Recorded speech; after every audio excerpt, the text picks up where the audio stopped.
everybody, and welcome back to Wiseguys Discuss. We are back with another Spoilercast. I told you I'd do it. These two fuckers didn't think I could do it, but I did it. God damn it. I'm here with YoruStrix. Say what's up to the people. Hey. And CardiacSumo, the illustrious one. I'm fucker number 2, I guess. You're both just fuckers. I don't rank you at all. And, I was going by order of which you introduced. That's not a rank. I'm number 1 in this. What are you talking about? Anyway, so if you didn't see the Avengers spoiler cast, I had promised these idiots that I would beat God of War and we would do a spoiler cast.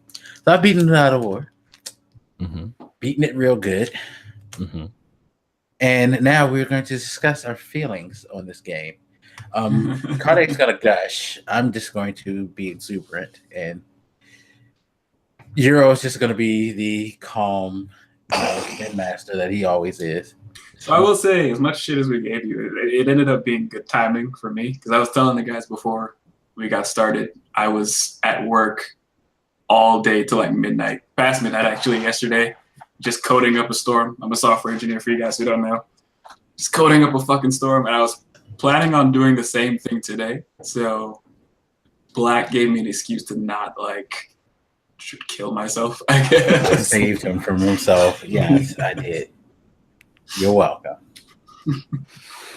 So who wants to go first in this? Because I'm sure all of us are going to go like a really long time talking about our feelings first.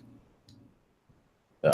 I wish you wouldn't call them feelings, though, because that makes it uncomfortable. I know about you, but I was raised as seriously, that game does have you feeling some type of way. In certain instances, you have to admit, it has you feeling some type of way about anger towards a certain character, yes. Oh my God. And Cardiac can my anger of this one fucking character, because I went off the night I got to the we literally, so after you left last time, he and I were both talking when he gets to the part, he's like, because Cardiac was telling me, you were like, oh yeah, the boy is great. The boy is this. I'm like, just wait.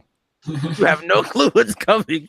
All right, so I'll go first. I'll just go first, and I'll be short with the game is amazing. It's great, well paced, great story. I actually find myself sort of liking Kratos, even though he's still a dick.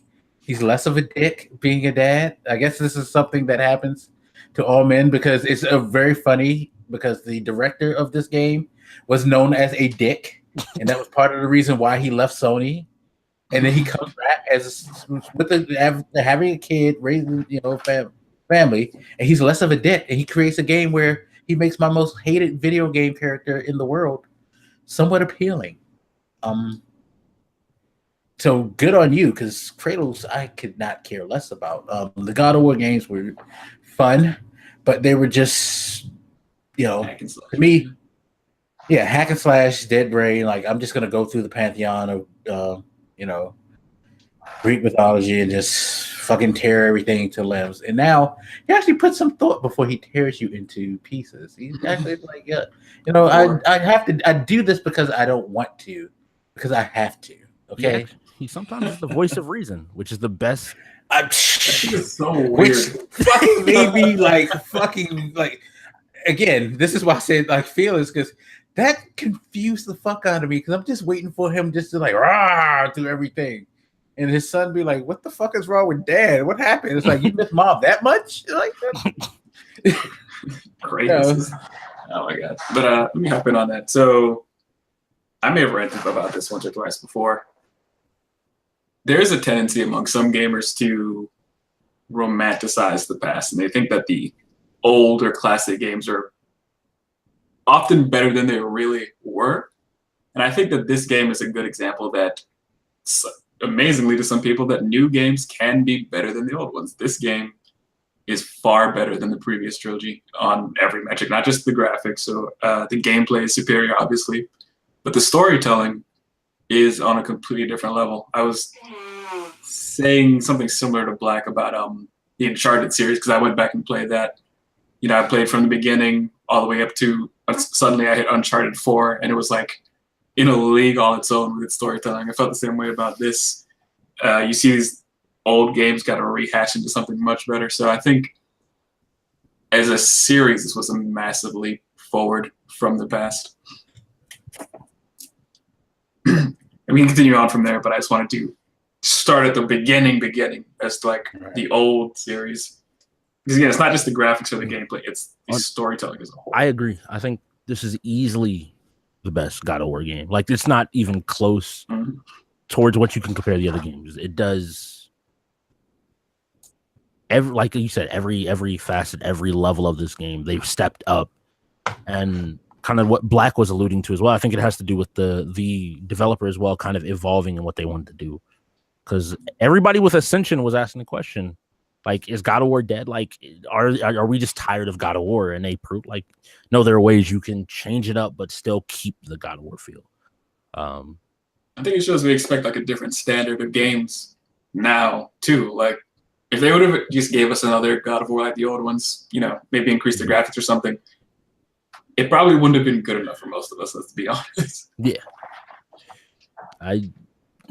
The best part is that recently, if y'all saw, EA came out and said, well, gamers just aren't into single player games anymore. It's like, if they're willing to evolve and transform like this, then I guess I can go into my thoughts. Game is great. I love what they did. The Mythology fan of me loves what they did with Norse mythology and how they told the story. Especially because we'll get to this a little bit later, but especially one big surprise at the end of the game. That like completely came out of left field that I realized I hadn't thought about until that moment. The one thing I have to give this game, I don't know if I've had a game where the banter between characters is so good. Like, I was just waiting until I ran into another character just to see, okay, what smart ass comment are they going to make? Or how are these two people going to interact? Or what is he going to say to me? And you do something, you're just waiting like, you want to say something. Go on and say it. And that's another thing. The game just, I didn't expect it to be, I expected it to be good, but this was great. Like, it's one of those games that if you own a PlayStation 4, please go pick up this game. Like, it should be in your library. No, if you don't have a PlayStation 4, go get one and then get this game. Yeah, Seriously. That's a great excuse to get one, because I remember it was part of the reason that I bought this one. It was, you know, after a few years after the PS4 came out and its library was expanding, it had Horizon, Spider-Man coming up, this God of War, I mean, just a lot of games. And that was definitely one of the reasons I decided to get a PS4 at some point. I thought that banter point was interesting. It reminded me of, you know, something Black had mentioned when we first started playing the game. It was during that first boss fight, and the dialogue with Baldur is just so repetitive because he just keeps saying something like, I can't feel nothing. You're like, come on, dude, shut up. And he said it was so repetitive, and at that point I was like, so I'm still into the game, but I guess I'm just going to have to accept that the dialogue is kind of meh. But no, it was amazing throughout. Like even just when you're wandering around the world, I remember fairly vividly. It's during one of these little side quests you can do where you like gather the bones of some fallen witch or something for this one dude. Like, boy, he wants to get the bones because like somebody's promised him something if they did it. And all the while, Kratos is like, you know, that dude's tricking you. This is bullshit. Come on. And when you finally get to the end and it turns out you are betrayed, boy's like, go ahead, say it. And Kratos is like, what? Say I told you so. And then when Kratos says, I told you so, boy, like mocks him and he's like, what does he say? He says something like, you're not my equal, boy. Like he's mocking Kratos. That was so hilarious. And Kratos' response is perfect too, because he's like, this is true, but don't take your anger out on me. Take it as a lesson, boy. And like, even just random stuff that's not really part of the main stuff. Banter is just perfect all throughout between pretty much all the characters. I mean, everything. Go ahead. That's my thing. The conversations were like, it wasn't just empty conversations. It was real conversations between people, and you would get lore and stuff like that. It was like they didn't waste any dialogue in this game at all. The mythology nerd in me loved it just because like there were so many little things where it took just was like when you read mythology, they're like, oh, this person is this way and they do this thing. But no, through conversations with Mimir and the boy on the boat, And Mimir's like, oh yeah, no, Odin's a dick.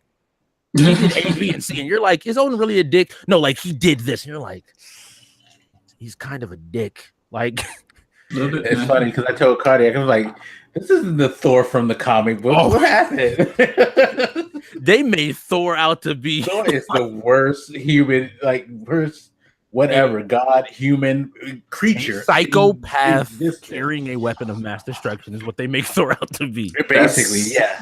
That's the way I feel about Marvel Thor too, so whatever. Come on. Made no difference to me. I was like, thank you for telling us who he really What is. was that you said to me when he ate Thor's statue? And I was like, damn, he just ate his statue. He hates him that much. He was like, I'm surprised he could eat that piece, that big a piece of shit. And I was like, damn.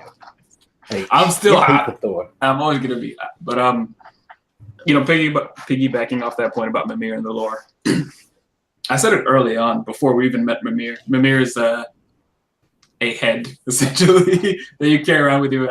I had seen him in the mythology once when I was doing a little reading, but as far as I'm concerned, for the purpose of the conversation, he's a head that tells you shit. So what I like about the way they tell the story and the lore is that there's different perspectives throughout the game. So you have Kratos, who's, from Rome or whatever. He's a foreigner in a foreign land, like I was telling Black the other day. He doesn't know shit about the lore in this area, right? Just like I think most gamers, at least in America, don't know about Norse mythology. For whatever reason, it's just not something we're taught that much of in school or whatever. It's not popular in our culture. So most of us don't know anything about Norse mythology at all, like Kratos. So you have Boy's character who's like learned a lot of shit from his mom. So he'll like fill in Kratos and by proxy fill in the player themselves. And then you add on to that with Mimir, who's somebody who is much older, much more knowledgeable about that stuff, who knows about the lore in a personal way. So it never feels like, this lesson where somebody's like dictating all this lore knowledge to you. It's a couple people who are like telling you stories in a more personal manner, especially from Amir's case. So it created a very good way to explain the lore to the player without it feeling like a boring lesson. Because I remember I was talking to Black because he had to explain this to me. When you're like sailing on a boat, Mimir will like tell you stories and shit. And one time I like hopped off in the middle of his stories and he's like, oh, I'll continue later. And I didn't know that he was serious. So I freaked out. I'm like, oh my God, he just stopped in the middle of the story. How do I get it back? Is it saved in like an audio file somewhere? No. Yeah, no, but Mimir, what he would do is if you get back to the boat, he'd be like, oh, so where was I? Or somebody be like, what were you saying about this? And he'd be like, oh yeah. So continue. And he would continue these stories even when you would halt in between things. Because he wanted to finish the story for you. It's like, yeah, that's what a normal person would probably do. Like if it got interrupted in our conversation, like, so what were you saying? And he tells them in an enticing personal way because he was either there for a lot of them or he just has like personal opinions and relationships with a lot of the beings in mythology. Like when Odin does shit, he feels somewhat responsible sometimes because he was part of organizing some of the shit that Odin was able to do. Yep. So he has his own emotional ties to these stories, which makes it that much more enticing. Yeah, go ahead. No, I was gonna say, like, y'all are hitting it so well on the head, and they also do it very well, like visually, like bringing certain elements in. So, as someone that knows the mythos, like that first fight, so the very first boss fight early on. Dude comes up, punches you through the house, and you're fighting. Y'all mentioned like he's saying, "Oh, I'm hurt. Like I don't feel, I can't feel this, blah blah blah." And I'm sitting up here, and me and my chat start talking, and I'm like, "All right, so which Norse gods is this?" And then all of a sudden it comes up. It's like, and we're like, "Okay, Baldur, because that's the only person that makes sense." And what confirms it is not that they say it in the game. As somebody that knows mythology, when you get those green arrows from Sindri, he's like, "Oh, these are mistletoe-tipped arrows." Quick aside, in the mythos, Baldur's mother makes a promise with all the world except for the mistletoe. That's the only thing that can hurt him. So he can do whatever and never be hurt. And so when I saw that as someone that knew the mythology, I'm like, that's Baldur, and we're going to use that to kill him. That's going to be a major plot point. For somebody like me who didn't know, I that was a good like, comeback, and it was like something that you didn't notice. It's like you saw her getting mad when she saw the arrows, but I didn't put two and two together until you see like take it, hit him, and it's like, oh shit, that's why she wanted to get like, and that's and to I me, feel like it works on both ways too. So for those who actually know the mythos, that's like a great tip of the hat to them. But for the rest of us, it's still perfect storytelling because the rest of us don't know. So it's a surprise to us, even though it's a good nod to the people who actually know what the fuck is going on.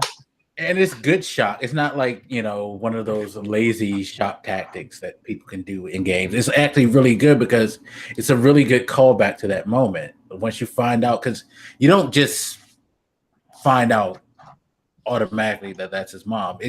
That's another thing I like about the story is that it builds to moments. Like you don't find out until much later that, Freya is his mom, but they don't necessarily take that and then all of a sudden push you into, okay, well, here's Baldur again. That's his mom. So, okay, now we know. No, you kind of forget because there's so much stuff in between. So when it comes back around to that and she comes to save him, you're like, oh shit, that's right. It's not like they don't keep poking you in the side. I guess is a good way to put it. You know how somebody knows something's going to come and they just keep like, watch this. They don't do that. They let it just like ride. They let them just go off. Either one of them just disappear for forever, and then they just come back at a different point to be like, "Hey, no, we're still here." And I think it builds going to storytelling. It explains why she's so quick to help Kratos when it comes to issues with the boy. Yeah. Like just as protective as she is of his, she understands like, no, as a parent, I get why you're doing this. And even the conversation after the final fight where like Kratos and Mimir are trying to tell the boy, like, look, it doesn't matter. It's a parent-child thing. Like, there's no way that a parent is going to be okay with you killing their child. Doesn't matter if it was to save their life. Doesn't matter for any of that. And the boys sitting up here not understanding, and they're just both like, no, like there's that quick exchange where boys like, so you would let me kill you. And Kratos is like, if it meant you would live. And it's small moments like that also build towards Kratos' character to show like he takes being a parent seriously. The amount of times where the boy is frustrated or sad and you see Kratos like, I really want to put my hand on his shoulder and like console him, but I don't know how to do that. And he just kind of, maybe if I punch him, he'll feel better.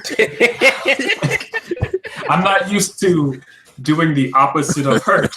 I don't know what that was, but I thought that moment was a perfect one. So I was talking to Black about that yesterday. I think whenever you got through it, I think it's a perfect example of the way these different characters and perspectives play together. So you have boy who, he's young and he's not just a child, but like he hasn't had any real experience, partially because he was like bedridden for so long, right? So he just doesn't have any knowledge of the world and how it works.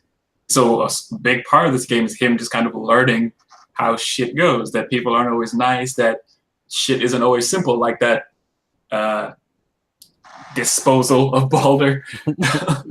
He looks at things in the simplistic way a child would, and that plays interestingly against a character like Kratos, who's seen and caused as much bloodshed as he has and has existed for, I'm going to assume, hundreds of years at this point. And with Mimir, who is experienced in his own right and in his own ways, and Freya as well. So they all play off each other fairly well.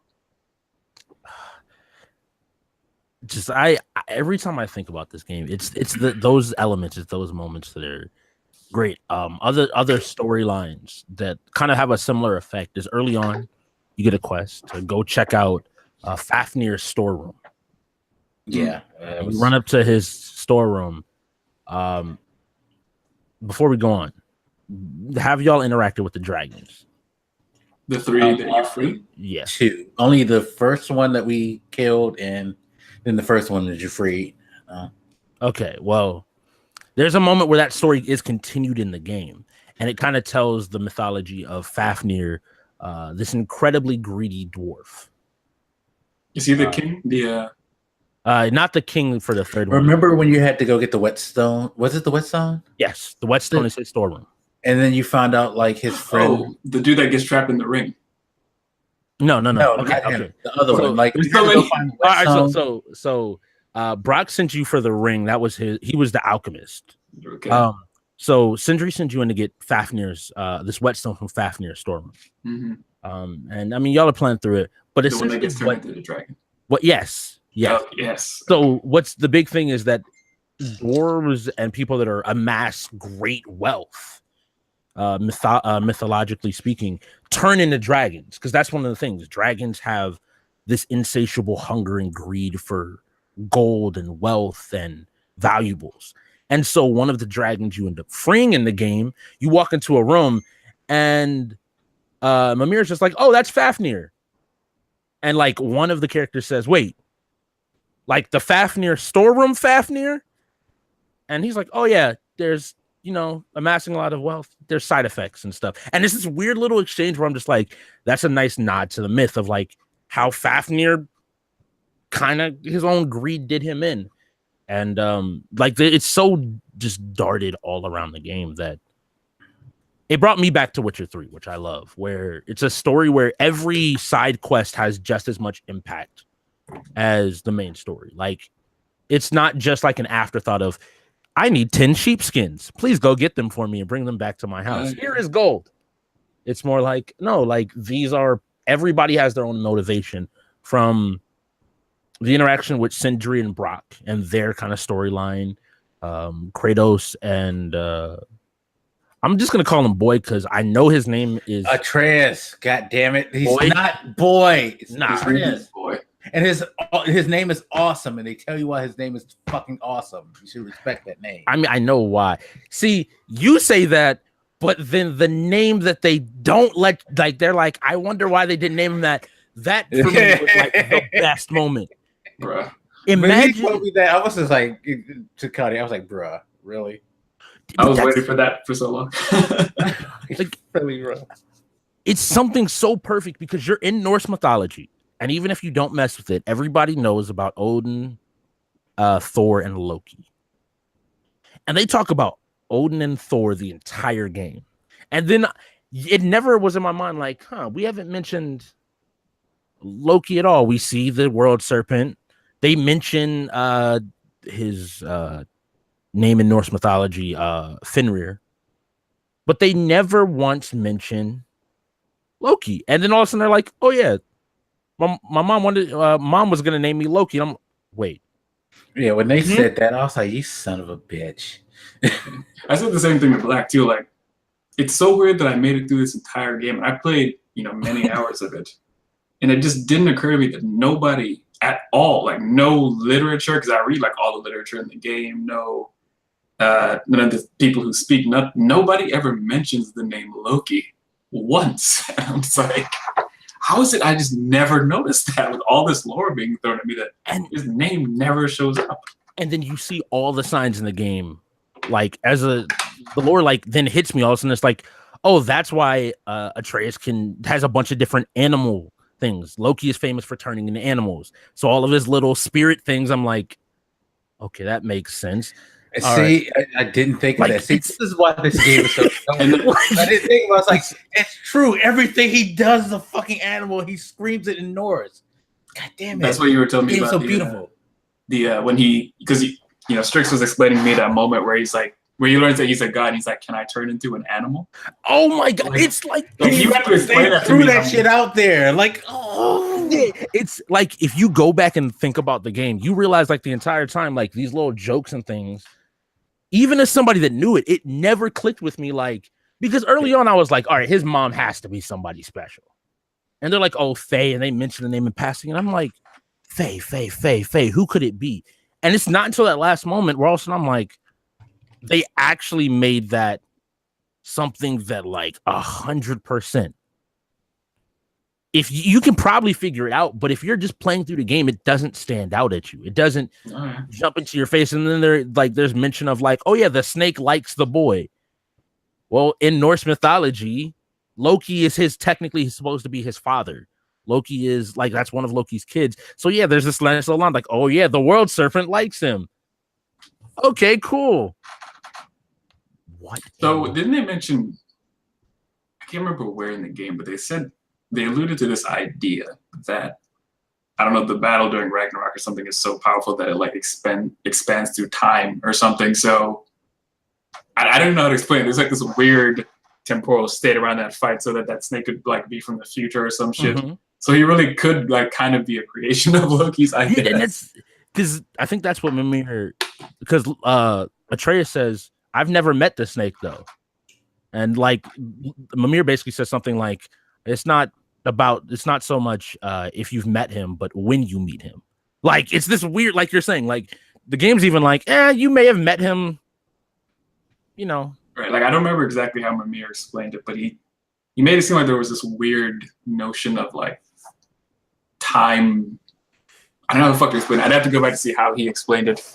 It's a weird facet of time around caused by that battle, just because it's supposed to be so intense or some shit like that. But we broke because like even there's because they're like, oh yeah, well now Ragnarok, the winter before Ragnarok is now starting as of the game ending instead of 100 years in the future. Like it's so many little things that like when I go back and think about it, I'm like, they found a way to take a character like Kratos from a completely different mythology, bring him in, and everything still makes sense. Everything still have like connections. And then the lore nerd in me screamed when we went into Tyr's vault and you see symbols for Egypt, Japan, and Celtic mythology. Like, oh yeah, he's visited all these different people plus Greeks and Norse. And I'm like, are they saying, wait, do I get to see Kratos fight a man with a bird head? I mean, why not? But that's what. So real quick on that, his boy's mom, what's she called, Faye or whatever? Yeah, I gotta remember what her full name is. That's not her like full Faye or whatever. But yeah, like I remember after we had that talk and I was talking to Black, it's like if I knew more about the mythos, I'd probably realize this because I recognize the name. I don't even know how to pronounce it, Laufey or whatever, from Marvel Comics, but in Marvel, Laufey is the father, right? So if I had been aware that in the actual mythology that is his mother, I probably could have connected that name. Because at some point they just say like playing like Laufey the Just or some shit like that in the games. I think it's after you beat it or something, they refer to her that way. Like, oh yeah, Mimir's like, oh, your brother was Laufey the Just. The guardian of whatever. I'm like, what the fuck? How are you just going to say that like everybody knows what's going on right now? And that's... Oh, man, like the funny thing is this entire conversation has talked about just story elements so far. We haven't really touched on gameplay. We haven't really touched on any, like that to me also talks to how good a game is. When it's not just like, I mean, I had fun playing it, but do you have fun being in the world? Do you have fun running in and interacting with different places? Beyond oh god, I'm gonna forget the name of it. The gas area. I will never like areas that drain your health automatically. It's the worst thing ever. Niflheim, right? Yeah. Yeah. But that's the thing. There's so much to do in this game from a gameplay perspective. I mean, I had to go there. What's crazy is that a couple of realms are locked. That's the funny part. Yeah. Yeah. I'm trying to think of how many are locked. I know like Vardelheim, Asgard. I think because it's the 9 realms and you get 6 at the end of the game, so it should be 3 or 2 or 3 if Midgard, if they count Midgard. Yeah, like Midgard is the other one. I know. So yeah, then 2.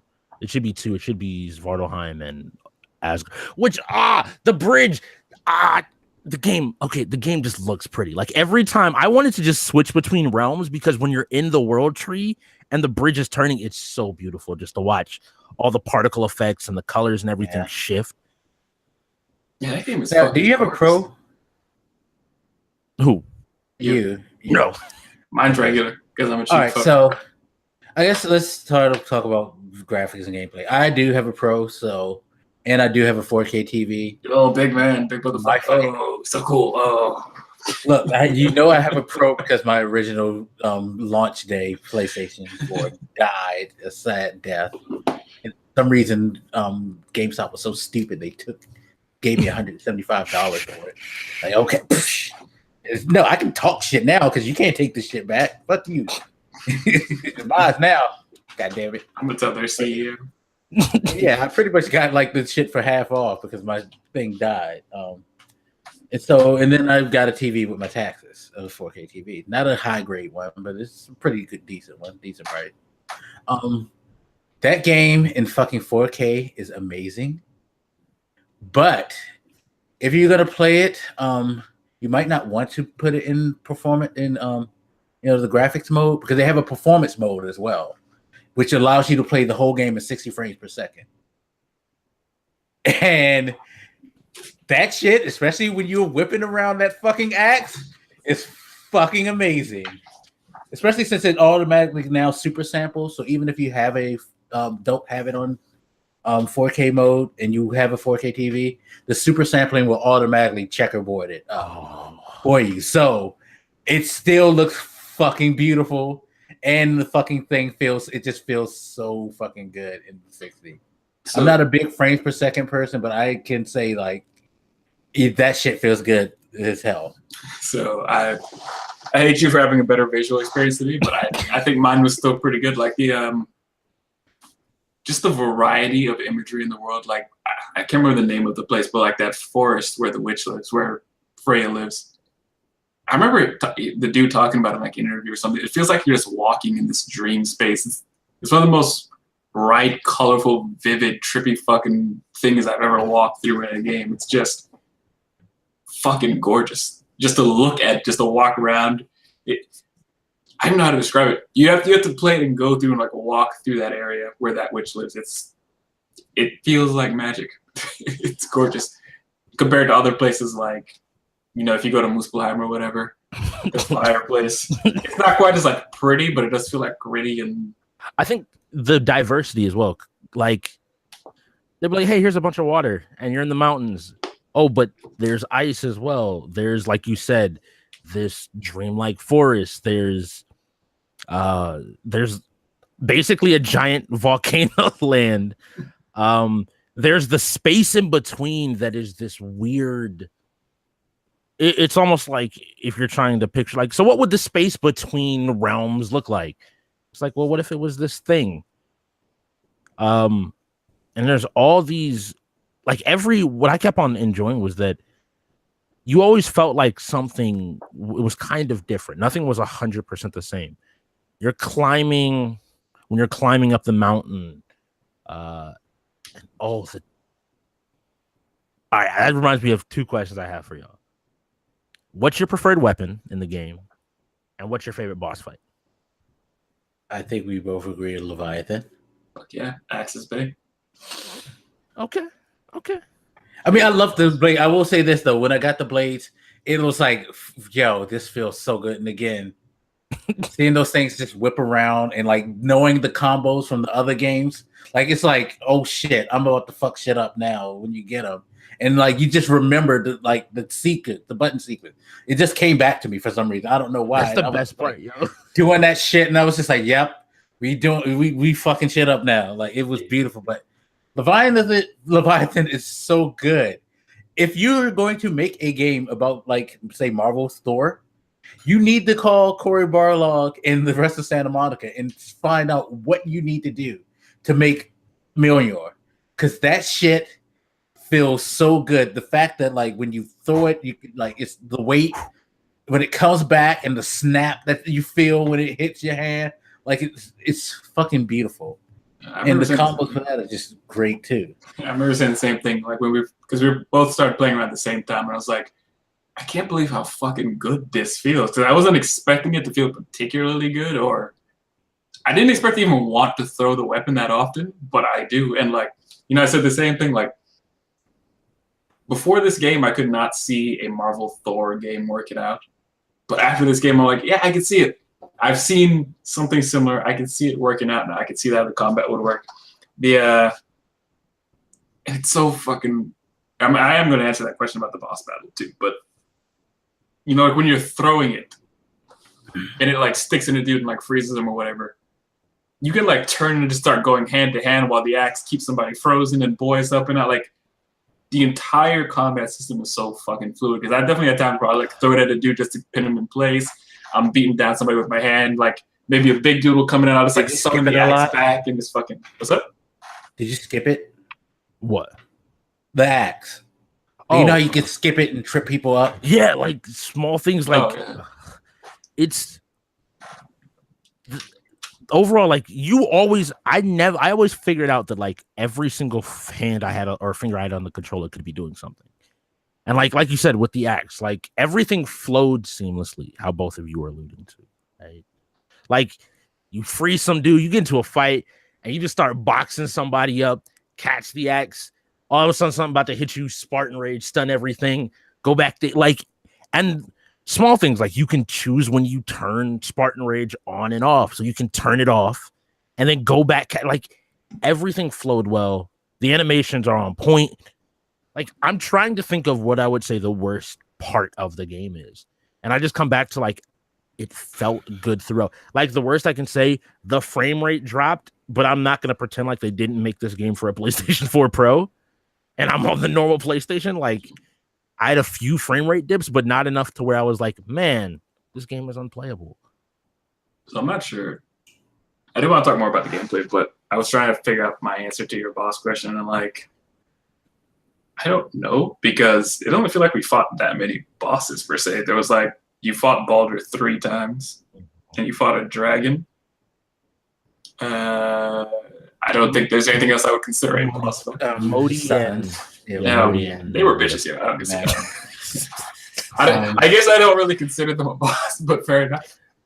And I'm making the sense of like through the story because after you get through the story, I think hands down the toughest fights in the game and the best ones are the Valkyries. If you haven't touched those yet, did you Cardiac, did you finish all of them? All 9, yep. How did you like the queen? He's a bitch. Okay, so you tried fighting her yet? Have you tried fighting her yet? No, but I know I'm terrified. So I think you're the one who mentioned this concept that she would have like all the powers of the previous one. So like anything any of the other ones can do, she can do. Oh shit! Why would you say that? I was like, I'm only mad because I was like saying that. I'm like, that makes sense, and I'm like, oh, I figured when you said that, like you watched a video or something, because like I wasn't surprised when I saw that because you had said it. So. Well, my thing was like, I looked at it, I was like, well, there's 8, and then they're telling you to fight the 9th one, and she's supposed to be the queen, and I'm like, I mean, from a gameplay perspective, that would make sense. And I heard that, like, yeah, she has a lot of moves. Yeah, she definitely does. And then I was like, yeah, it's what difficulties did y'all play on? I'm a pussy. I played it on normal because I just wanted to finish. That's perfectly okay. I played the hard or whatever. I think there's like a mode that I can't select or whatever. Yeah, so I obviously couldn't select it, but whatever is below that, the highest I could select is the one I want. So yeah, the Valkyries, for those that are wondering, once you get to a certain point in the game, you get an item that allows you to open up doors that you've been seeing the entire game. Which frustrated the fuck out of me because I'm like, how do you open these fucking doors? They're all over the place. Yeah, because like, and they kept telling you like, oh, you can't open this yet. You can't open this yet. Nope, not yet. No, you need something else. Like he just literally would run his hand up against it, like, oh yeah, this is a door I can't open. I'm like, all right, cool. I will say this though. I appreciated how when you finally got the chance to open the door or get to certain chests, how it worked, because it was stuff that you would use normally in your toolbox anyway for other things.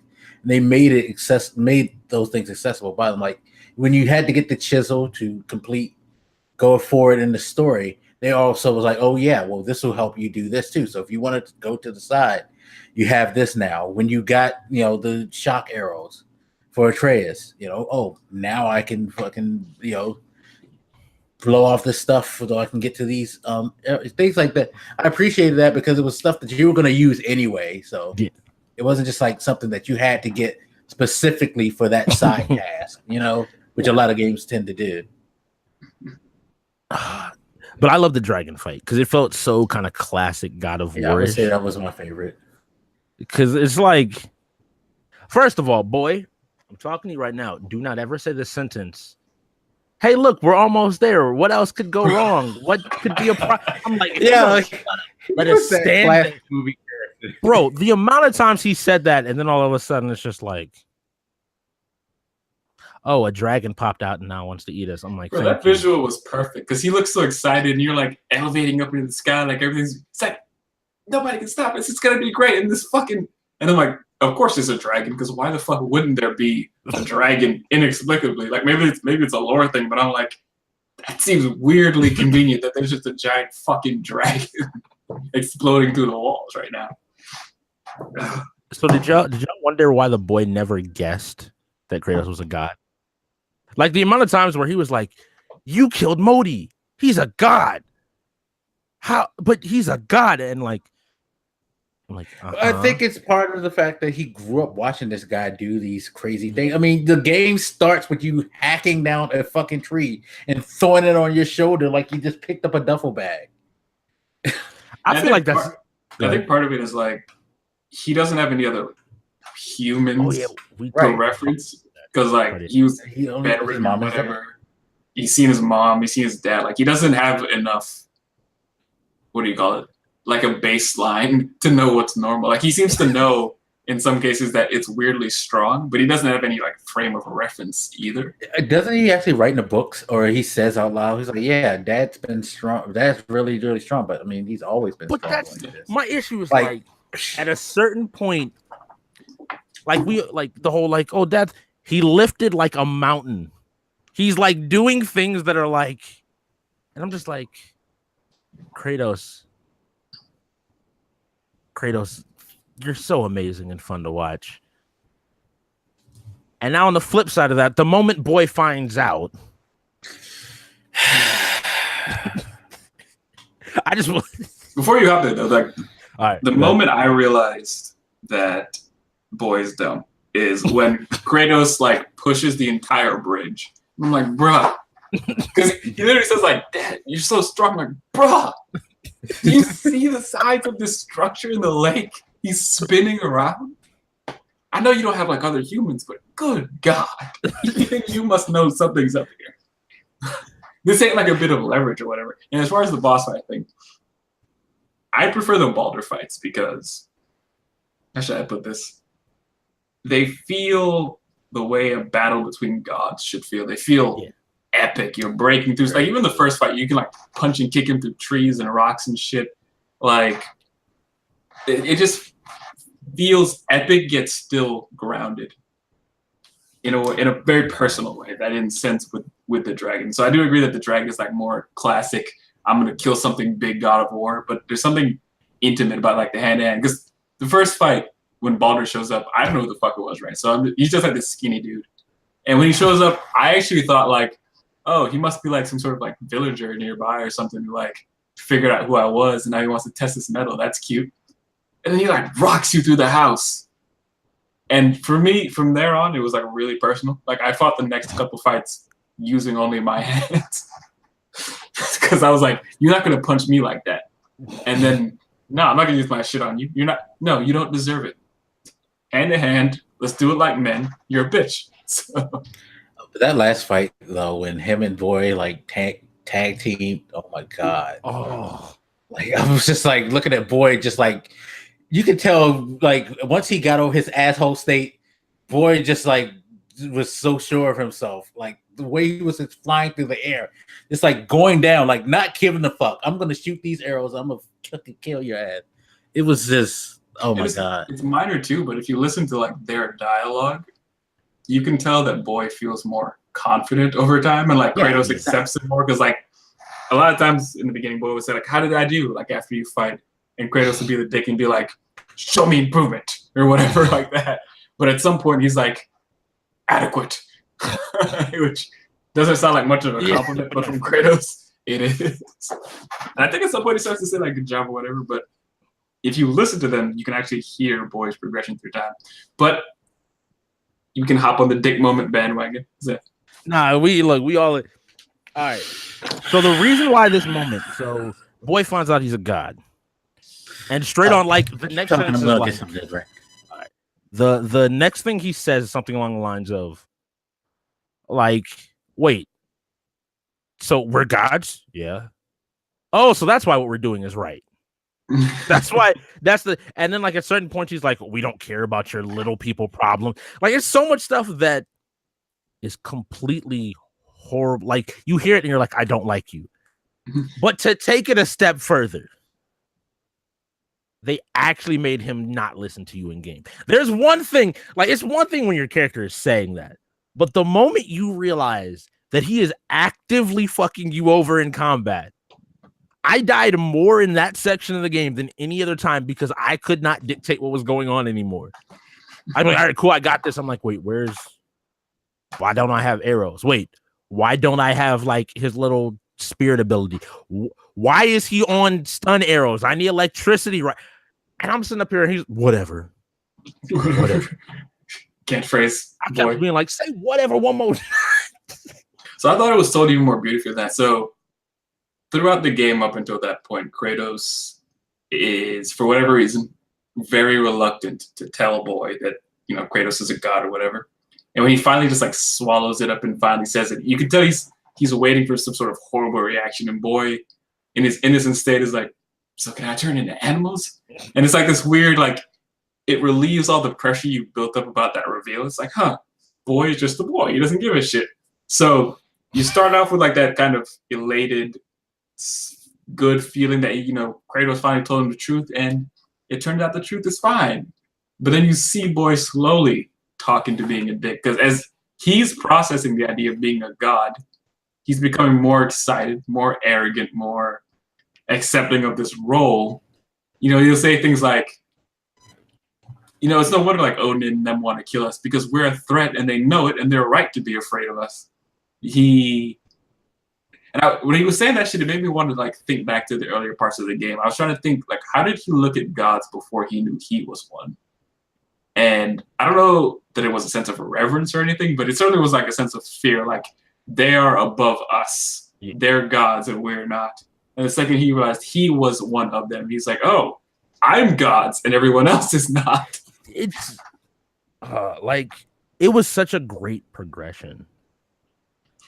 And yeah, like it makes you, it's the idea of like, if you told a kid like, hey, like you can do whatever you want, or the kid gets in their idea of like, I can do whatever I want, I don't have consequences to my actions, which again, Kratos was like the foil to that mentality. Baldur wanting to just get his revenge, Kratos even tries to talk to him as like, yo, let it go. Boy, no, there's a consequence for killing a god. There is always a consequence. How do you know? And Kratos just looks at him like, don't. That was the moment I was like, Kratos really is a parent. He's like, watch your tone. And he just gets up and is like, this, like the entire mood shifted when he did that shit. I'm like, wow, Kratos really is a dad. Like, I feel like this motherfucker was my dad when he said that shit. Like, am I in trouble? Is he talking to me too? Oh, Kratos would just kicked him off the cliff. Like, all right, cool. Am I about to be grounded, bro? But yeah, like I think that is a perfect gameplay way to bring in and really make you feel just how arrogant Atreus was at that point. When a character in a game stops listening to, like, as a player, it's one thing when you're playing the game and they're saying that, but as a player, when you realize you no longer have control of the game, there is something that is so deeply angering about that. I think you guys probably realized it sooner than I did, because at first, how should I put it? I was like those purple things that you shoot with electricity to make them blow up. The moment I first realized I wasn't really in control of him anymore was when I was trying to blow one of those up and he refused to fucking shoot it.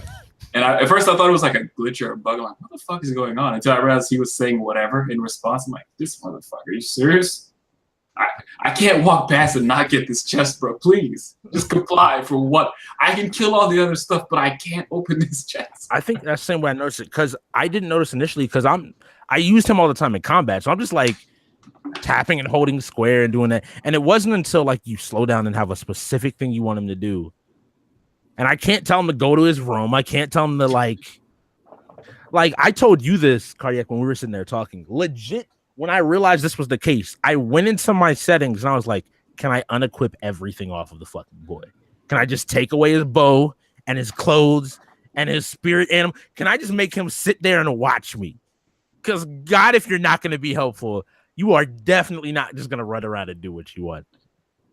But I will say, I got to this point before Black did, and God, I was waiting so long for him to get to the point where Boy's a dick. Because, like you said, like once you get to this point, they do it so perfectly where you probably love Boy up until that point in the game, and then all of a sudden, he's like Hitler or something. Like you hate him on the spot because it's just done so perfectly. So like, I went from like, yeah, Boy's the fucking best. I wish I had a son like Boy too. I wish this fucker was dead. But I couldn't tell like Black that, so because like Black was still on his like Boy positivity trait, and I was like, I don't know how to say I hate Boy without saying I hate Boy.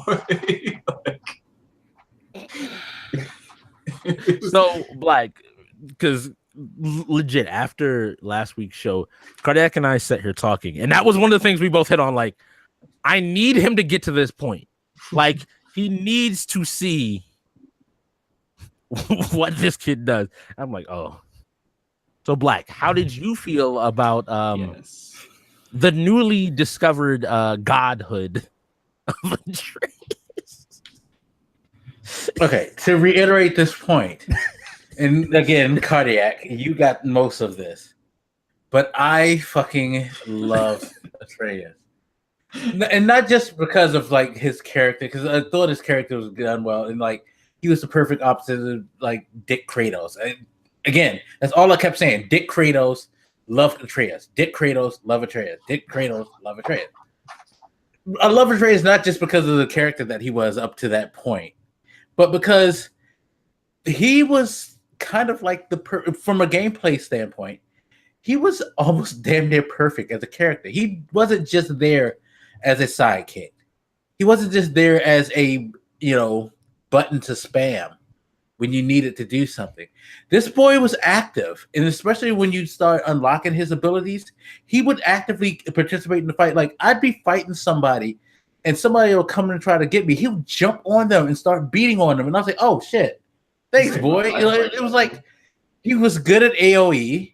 Like, his fucking, summons. I love the wolf. The wolf is the thing I always use. When you do that thing and you get the chain lightning effect to it, it's just fucking beautiful. It's like if you're getting pressed, hit that shit, and even better yet, you don't have to hit shit. He'll back shit off for you on his own, or he'll scream out. Especially when both him and Mimir were on the field, they'd all tell to your left, to your right, coming behind you, watch out, fire. Like he's about to blow. Like he was perfect. I loved Boy. Those then Boy found out that he was a god. Then this little motherfucker would act like his nuts just dropped. I'm like, slow your roll, god damn it! Like he's fucking running into stuff like, I'm a god. Like when he killed, was it Modi? He killed. I think he killed Magni, and Modi was the one that he killed. Although I will say this, Modi deserved it because he kept talking. Yeah, he needed about. Oh, what did he say? What was it that Atreus said? He was like, "That's what I told your mom," or something like that. When I fucked him her, with all the yo, that's what your mom said last night. He had all those level of jokes. It's like, yo, you really pushed him. Like, nah, you pushed that boy. Like, I don't blame him for just like fucking you up. Like, even if he wasn't acting like a little shit, I don't blame him. But this is like, okay, change happens. He starts acting like a dick, trying to talk back and shit like that. And I'm just like, whoa. But then I'm like walking around. I'm not even around the corner. There they are. Let's kill him. We can kill anything. Boy, it's a room full of people. Are you fucking really doing this? When he ran, the place where I lost the most was when he kept running up to the that goddamn Soul Eater. And just bopped him to wake him up. And I'm like, are you stupid? We could have walked. You fucking idiot. What is going on? I literally wanted to just find some way to jump into the TV and whoop that little boy's ass. Seriously. Like, son, we didn't even have to go there. This shit was sleep. And you're just like, oh, ah! And there's this game from a gameplay, like game design perspective, like levels are designed great, but even that moment, they don't give you the extra stuff they give you in other fights. They're really like, I mean, you're gonna have to kill this very slowly if you actually want to kill it. There's no quick way to kill it. Sorry. Love you. And the travelers. The fucking travelers.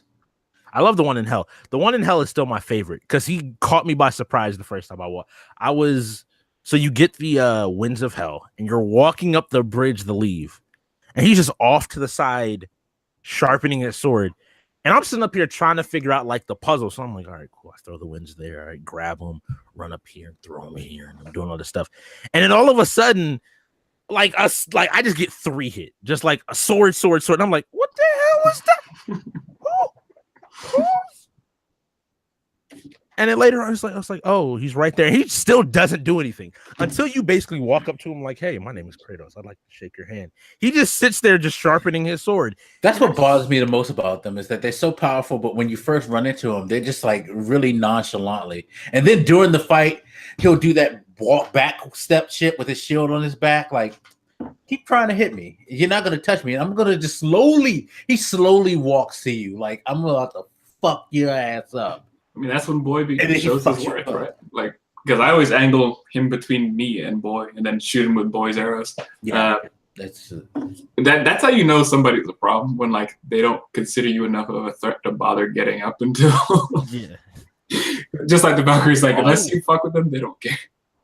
And that goes to probably one of the hardest encounters, like normal enemy wise, is when you're under Tyr's temple trying to flip it. And you got to fight both the one with the big sword and the one with the shield at the same time with fire being spit across the. Whoever made that room. Yeah, that was horrible. I hated that. God, that Tyr's temple is fucking gorgeous. Like all the cool shit in there. It's like I wish that place was a place so I could go in there because it's fucking wonderful. Fuck that. Them traps, that fire thing. I mean, I assume the traps wouldn't be there but it's a cool place. Watching Black experience what I guess we had experienced was wonderful. Just like I really went all like honestly, you're lucky I didn't. I actually am glad that I don't have any type of like quick way to contact you, like by phone or something, or Snapchat, because I would have been if you would have saw my fucking face or heard my voice. Like I actually was screaming. It was, and the funny thing, it was a late at night. It wasn't like a weekend evening. It was like I think it was like actually probably was like Sunday night. So everybody would have to get up in the morning, and I'm sitting there just screaming my head off. Like I literally, when he did that Soul Eater thing, I was like, "Boy, what are you doing?" And it's like 1 a.m. I bet somebody's like next to their wife, like, does this dude have kids? Like, what's going on? Right. They're like, we've never seen this before. The reason I say it was so great is because, as I'm waiting for you to like get to this moment of hatred, you like messaged me something like it must have been like right after Boy realized he was a god and they're sailing on the water. And he's just saying whatever like passive shit he says. I don't remember what it was that you messaged me, but it was something pretty negligible, and you responded to it like not with anger, but like, oh, that's cute. Like a throwaway thing. I'm like, yeah, because he was like, "Oh, we're gods. We can do whatever we want." Yeah, so it was like when you had to go to the next mission, and you know how he usually does, like, "Well, should we do this or should we do this?" But at that moment, he decided, since we're gods, why don't we just do whatever we want? Yeah. Yes, when you said that, like, I thought you had already hit the true heel turn, so I was like, I guess it didn't bother him. I was disappointed, so I just kind of like moved on with my day, and then like later, I just started getting these messages like, fuck Boy. I'm like, well, yeah, it's happening. It's happening. Like, they really caught me. I thought he was just going to be like, I just like this. This is a cool idea. I'm a god. Like, yay. Nah, I'm like, fuck you. I'm going to fuck up the world. I can do whatever I want. Fuck you all. And these messages just get increasingly heinous over the next couple hours. And I'm like, this is exactly how I pictured it. It's so great. It hurt me. It hurt my heart. I actually felt pain in my heart when he did that. I was like, God damn it. He needs to work. Whoever wrote that part needs to work for WWE. They don't know how to. I'm just saying, proper heel turn. I was all right with Boy saying somewhere. I'm like, he's a kid. He's stupid. The way he treated Sindri, bruh. Yo, I was about oh my to God. body him. Like, I'm sitting up here, I'm like, even like Kratos is a dick. At least the worst Kratos is gonna do, he's gonna be like, look, make the thing. And you're like, no, he's like, I'll kill you. And you're like, all right, cool, I'll make it. And then he'll leave you alone. Boy was literally like, no, you're just gonna do this for us because you're insignificant and I'm a god, so do what I tell you. And I'm sitting up here, I'm like, Kratos, I'm gonna need you to just like old school discipline, capital punishment. Again, if I could have jumped through there with my belt. But even Kratos was caught off guard because, like, after he did that, like, him and Sindri just looked like, what the fuck just happened? We don't care about your little people problem. But he's talking like that to everybody, even Mimir, because like I think he asked something like, "So I guess Odin and them are scared of us because we're gods, whatever, blah blah blah." And Mimir's like, "I guess that's a possibility, but Odin's very crafty." And Boy's like, "Enough about how crafty Odin is or whatever." Like, they should have gave you a quick time event when he did that, like mimicking Kratos shit. When he started mimicking what Kratos was saying, like, boy. Kratos, like, what did you just say? Like, no, Kratos, you should have like grabbed him and like fucking dunked him in the lake while he was doing that shit. Cool down, calm down, boy. You know what Kratos is telling you not to be a dick, you've gone too far. Exactly. You know you have become a horrible person when Kratos is shocked and appalled at the behavior. I just realized how like manipulative that entire sequence is. Because the sequence before that, you think the boy's about to die, and so you're all worried. You're like, fuck, this thing to save the fucking boy's life. Fuck, we gotta go help the boy. He's really sick. He's actually been really helpful. And then they have him be a dick, and you're like, all right, can we go back to that moment when he was about to die? Like, flash back like an hour? Like when he's on. Even that moment where, like, because you have to spend a little time with that boy when you go into hell to like get this shit to save him, right? I didn't realize how much I had come to rely on Boy until he wasn't there. All of a sudden, I'm like, I didn't realize how much a part of my gameplay strategy he was. What are they, nightmares? Nightmares became such a problem because I didn't realize how annoying it is to hit the little floating eye with like an axe or something. Like you throw it and the thing's like. It was satisfying though when you had the blades and you can like snatch them and just pull them back, throw them at you. Get over here. See, I once I got the blades, I could not until I fought the Valkyries, and then I had to put the blades away from them. Yeah, no, you need to like ask for the Valkyries to me. No, you can use the blades on the couple that I did. I only did a couple, but it depends on the situation. And that's what I like too. My thing is like the issue is like the range of the Valkyries arena because the blades have like a shorter like throw distance. If the Valkyrie jumps up, I need to be able to like immediately throw the axe at it from like across the arena. And so being able to like you guys are braver than me. I never threw the axe at her. Like, because she's too fucking fast. The second I throw it, she's like, I would throw the axe only because, and I talked to you about this, about how I started noticing different nuances. Like if you throw the axe and you change your angle of movement, it would come in certain places. That's why I was asking about the skipping thing, because I found myself throwing it, and if I miss, I was like, I'm fine, because I'm just gonna shift my angle. And when you start to like try to bull charge me, I'm gonna snap it back, and it's gonna come through your back and knock you off kilter, and then I'm gonna fuck you up. I started like experimenting with different ways of trying to like use that to control the area. The combat is so deep. Like that's what you're getting at is so deep. So I threw the axe at her because what I realized was that with the Valkyries, whenever they do the jump up attack, if you get it before they get the attack started, it'll stun them and they drop straight down and you can run in for a free hit. And so part of my strategy was playing like a middle-ish range of like throw, hit, boom, drop, run. Throw, hit, boom, drop, run. Yeah, I never would have noticed that because it must have been that they overwhelmed me too much the first time I met one, because they are fast, their range is great. Like that just straight up like charge thing, or even like the wing things they do. They cover their wingspan is fucking crazy. So like if you're on the other side of the arena, don't think you're safe. They're fast as fuck. They have a ton of moves. I mean, so I never really threw it at them. Like the reason I say I enjoyed having two weapons is because I could like pop the axes cooldowns, like the light and heavy attacks, and then switch back to the blades and do their cooldowns. And then, so I would jump back and forth, but I never threw my axe because like I guess I got beat down so much the first time I fought them. Sorry. Like the first time I fought them, I got What's that? emotionally abused. So Yeah, no, the first time I fought a Valkyrie, I was just so fucking pissed at her. It was the one when I got the chisel. So I went there immediately because I was like, hey, I can open these now. Let me go and check. And I was like, oh, this is a chamber. And they were like, fight a Valkyrie. Let's do this. Like, so being naive to this shit. And she just was like, I was like, oh. And then the second one I haven't fought any after the second one because I was like, fuck this. I'm going to beat the game because this is distracting me. She kept spawning the enemies and shit. And it was like, okay, so now I got to do crowd control and fucking like worry about her. Like, come on. It's not like after that happened, I was like, I hope none of them can summon shit because like trust me, they're enough of a challenge on their own. Yeah, no, and she just kept doing that and throwing the goddamn feathers and oh my god.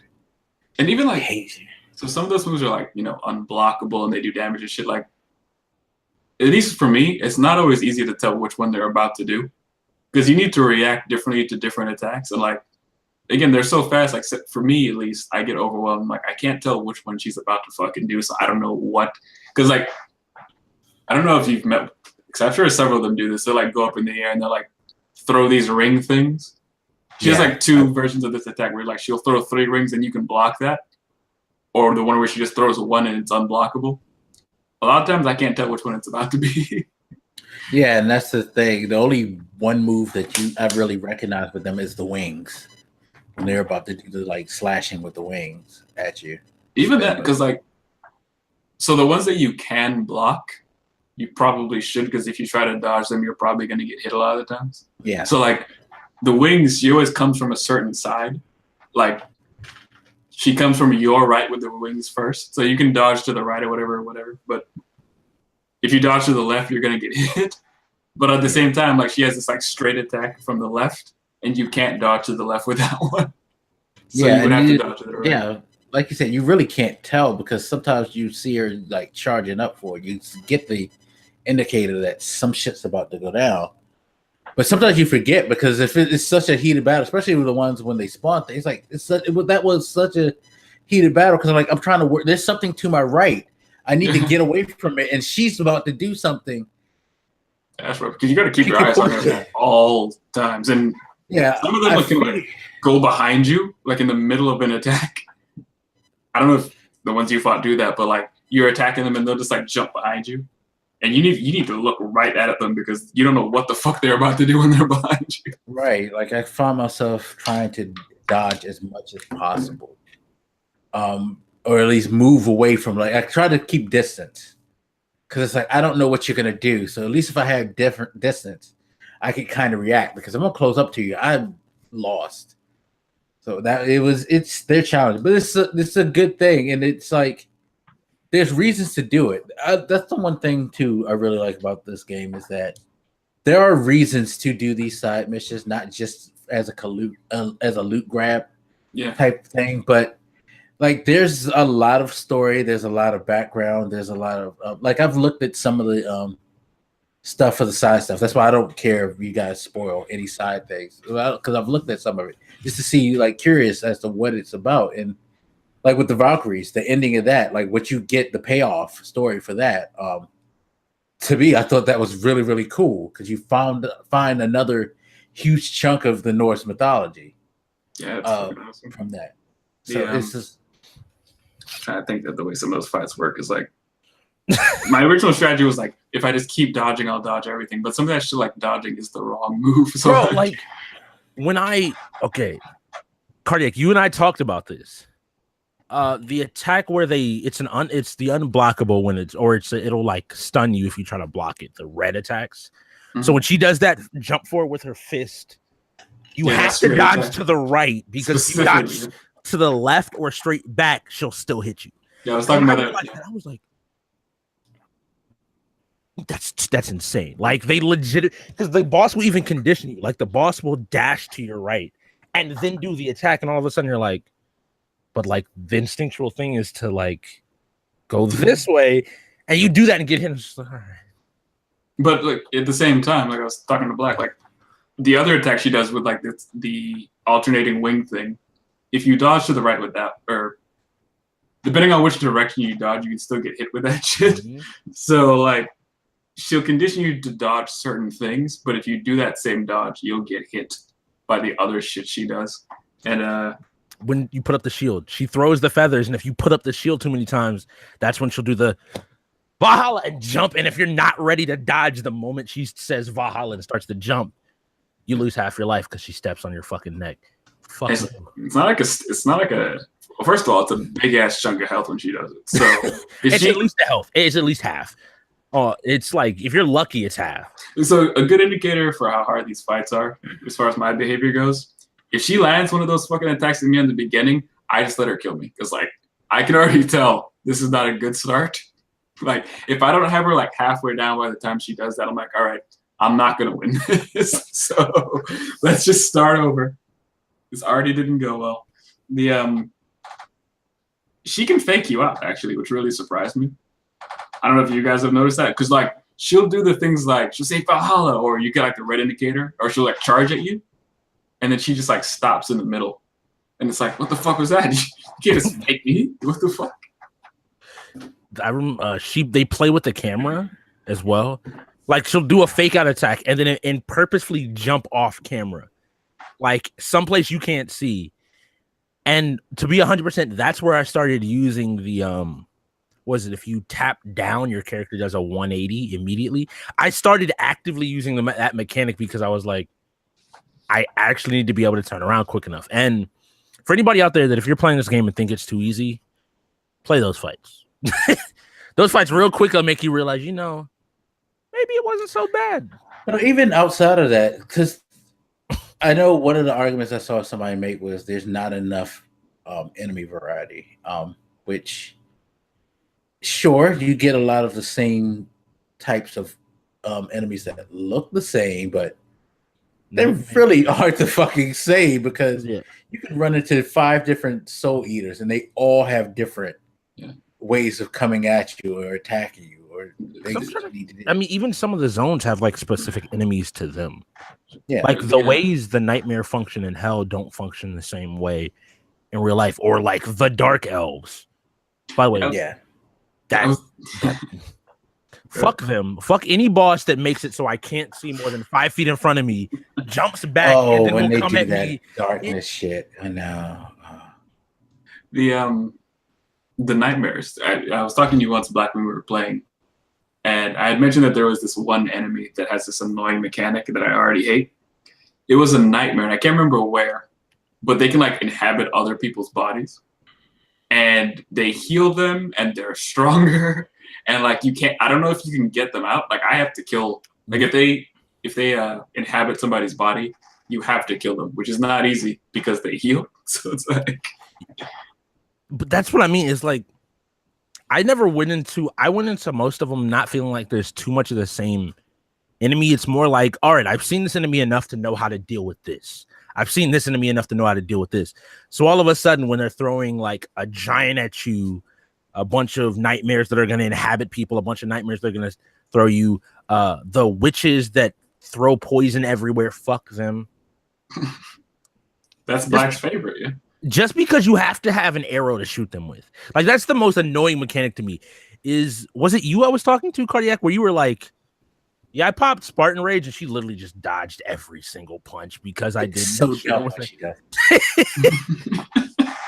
Like, she just like, nope. So I don't know, like Spartan Rage in the old games, I don't recall any enemy types that could really deal with that. When you hit the Spartan Rage, you could hit pretty much anything. And there's like several enemy types that don't give a fuck. All of them technically can, because it's not like they're just helpless. They still move and try to get it. They're smart. Unlike in the other game, it's not like they're, I guess, I don't know, maybe they were just put in a shock and awe state, like, look at this guy glow or something. But no, these things, they're like, yo, he's gonna fucking fuck me up. I'm getting out the way. Like, no, I'm not standing here for this shit. And that's so good. Like, I don't know, I guess for me, that's the best. I never felt like the combat got old because there was always great mechanics, except for Niflheim, where you have to fight super strong enemies in fog that drains your health. I don't care. That will and traps.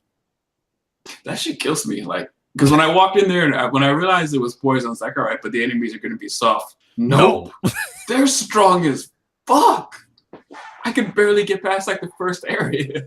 I mean, I haven't gone to Niflheim yet. Yeah. I could tell there's a cheesy way to get through Niflheim. Because if you get the Niflheim gear, it lessens the poison's effect. Yeah. So what you're technically able to do is you can sprint in, run by everything, grab a bunch of mist echoes, and then run back out and just repeat until you have enough to buy the armor. So you don't actually have to pick the fights. I was actually about as cheesy. I just walk into the first area and like farm that and then run back out. Because again, they're not trivial enemies. They are strong. And I don't know if you've really read about the Blaze Black, but it changes each time you walk in. So the traps are different, the enemies are different, the chests are different. Like, okay, so what I only know is that they have fog and that it's a maze type area. Yeah. I didn't know it changes. Yeah. So like fuck they have that shit. They have some things that are the same. Like when you first start, because going to what you're saying, Cardiac, right? It's that first thing, you jump 2 walls and then there's the first area where you can fight stuff. That is always there. So what Cardiac did was really smart because he always knew, I'm going to jump these 2 walls, fight stuff, jump 2 walls, and I'm out. I'm safe. I one time was like, all right, I'm going to run in. I'm going to head left, dodge some traps. All right, got some. I'm going to run back. And at a certain point, I realized, how the fuck do I get back out of here? And then, like, I ran in, and I'm like, all right, this time I'll go left. And the trap that was on the right was there, and, like, everything. And I was like, yeah, okay. Yeah. Did they explain that to begin with? Because I guess I hadn't read exactly what they said the area was. So I only really wanted to go there for the Valkyrie that's in there. And my strategy was, I'm just going to learn what the area is like. And I'm going to run in and do it. And I did it like 3 times before I realized, like, why do these traps keep changing? And the enemies that are popping up, they're different every time. Like last time it was like a couple of wolves and some shit. But this time when I ran through, it was the Dark Elves or some shit. Like, And the thing is, like, what they'll do in that first arena is they'll give you like 4 chests in that first arena. Mm-hmm. And so you'll be like, all right, I'll get all 4 chests. And then you realize after the fight, like, if I don't leave now, I'm gonna die and lose everything. It's a really, like, the side areas are challenging enough to require, like, if you want to get through them, like, you have to actually put some time into the side areas. So I you said, like, my strategy was smart. It wasn't smart at all. I just didn't have a choice because, like, I could not fight my way past the first area with enough time, with enough health and time to make it through the second. And they do little things, like, because Sindri's like, yeah, bring me 500 Mist Echoes and I'll make you something. And that's supposed to be your hint as the player to be like, look, go get Mist Echoes slowly and get your armor up and you'll be fine. And I'm like, why is this thing taking 10% every 2 seconds? Who thought of this? It's fast as fuck if you don't have Opening chest gives you a little bit back, but it's only like for every 10% you lose, a chest will give you back 5%. So you're like, oh, yes. And you can't even open them until, like, you beat the people, right? So it's like... Oh, well, that's so some in between the traps, there are like certain chests there too. So that's what I was like, all right, don't fight anybody, just keep running. But then the issue with that strategy is on your way back out, the enemies remember where you left.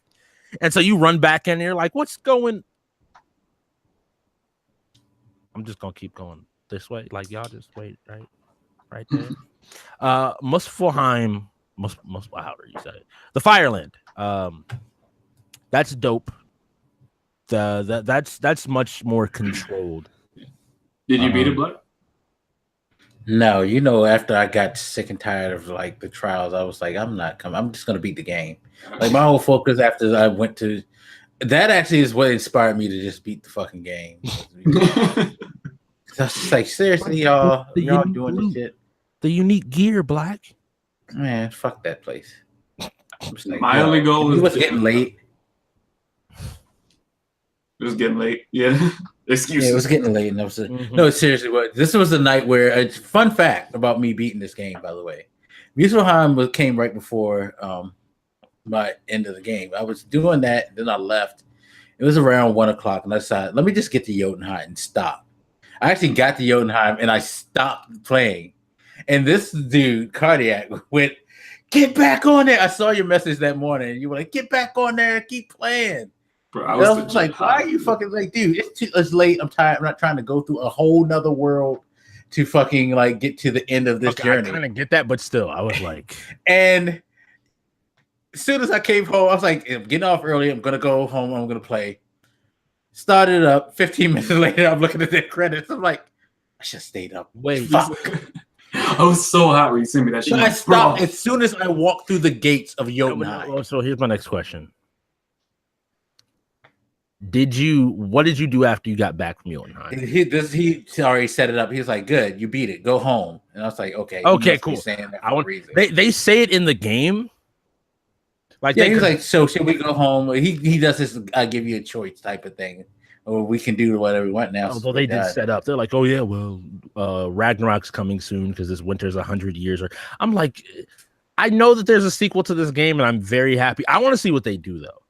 Like, how do they evolve on this game? So when he said we can go home, I didn't take that as like an actual instruction to go home. I just figured that was like a statement because I remember when Baldur rocked you through the house. I did not think there was a house standing there anymore. Like I hadn't been back since. Well, no, I went to get the blades. But even so, like you don't literally. Every game is like, well, it's time to go home. That's just how you end the story. You don't actually, especially since it showed credits. Yeah. I only remembered that you could go back there because one of the gates is back there. One of Faye's secret room, which fuck that room, by the way. It's not as bad as the Valkyries, but Faye knew what she was doing. She put monsters in the room we're talking about. The one behind. So when you like after you fight the giant the first time, after you take the boy hunting, you fight the dude with the pillar. You climb up, and they teach you about stunning enemies. Mm-hmm. There's a door at the end of that. Like if you go back to your house, run back behind it. You can run up like if you're facing the front door, you can run up like the left side, and you can use the chains or the blades of chaos to burn away some bramble, climb up, and run back over there. I only remember because I remember when I first played it, I was like, note to self, door is here in tutorial area. Come back to door. I'm trying to remember if I've done it because like, well, it's like one of the Valkyrie arenas. The difference is it has one of those little glowy masses that you reach in, and then a bunch of enemies spawn up. And it's supposedly like Faye's training room. Apparently, I haven't done it because I don't remember that. And like, because the reason I said I might have done it is because I did go back around like that area where the house is, and I realized it was bigger than I realized. So because I'm just like, what the fuck is all this place? I didn't go here before, did I? What the fuck? And somehow I still miss this area you're talking about. So my thing is because I was streaming it, I actually had footage where I could go back and be like, oh yeah, that was a thing there. Like the game is big enough to where you can easily forget. Because like when it came down to like, oh yeah, you need to go do this mission, and I'm like, where was that mission again? Let me look on the map. Oh, you're here. Okay, I'll walk over there. This game, like, if you enjoy this game, you can easily put like 50 to 100 hours into it. If you don't like this game, I did a minimal amount of side stuff, and it still was like 15 to 25 hours worth of gameplay just for the story. Like getting through everything still took me like 15, 20, 25. Yeah, I would say I played probably 30 already. And part of the reason why it took me so long, because like I kept telling him when he was yelling at me, after you guys yelled at me at the podcast, the next day, after I got home from work, I legitimately played 8 hours and may have gotten like not even to the halfway point of the game because I was going around the lake fucking around with so much stuff, you know, and I kept trying to like knock myself back on path because they would unlock some new thing that you could do. And I was like, let me go see and poke around and see what this is. It's like, I just had to finally tell myself, stop it. Because you're gonna keep doing it, you're gonna keep getting knocked straight. Because the storytelling, the lore, the different like activities, are very inviting. Go ahead. I thought that I couldn't remember when Black said he was going to finish the game, so I assumed he meant he was going to finish it by like the next Reason to Be Born podcast, which is on Tuesdays. And you know, I'm you know, Black is messaging me about you know, his progress through the game over the weekend, and this dude. You know, hats off to this dude because he was putting in that work hour after hour. He was grinding on that shit hard like a true gamer. And yet, at the same time, like after like tens of hours of him playing, I'm like, there's no way you're gonna finish. There's not at this rate. There's no way. No, because like this past Sunday, I legitimately played from 9 a.m. to about 4 p.m. And I think that's when I got to, and I still hadn't got to the boy part. That's why I actually had to get back on later that night and get to the boy part, which is the funny thing. When you said like last week when we did the recording, you were like, "Oh yeah, I'll beat it by. I have my entire weekend, so I decided to do this." I'm like, yeah, it took me like 5 sessions of playing the game to actually knock it out, and I was focusing on the story after like the second one. You have to actually put time into the story if you want to get it done. It's not one of those things where you're just like, yeah, I just walk around it. Like, yeah, you know, I'll get to it. All of a sudden, because there were other people I was telling to like beat the game, and they were like, "Oh, how close am I?" I'm like, "Where are you again?" Like, "Oh, I just went up to the top of the mountain." Oh, don't worry, just keep playing the story. You got this. Yeah, no, it's a very deep game. So something I love that you were saying, Black, was like when you were playing, because they keep keeping you from Jotunheim. So every time you thought you were about to go there, you'd be like, "I'm finally gonna go there." I'm just like, "No, you're not. I'm sorry."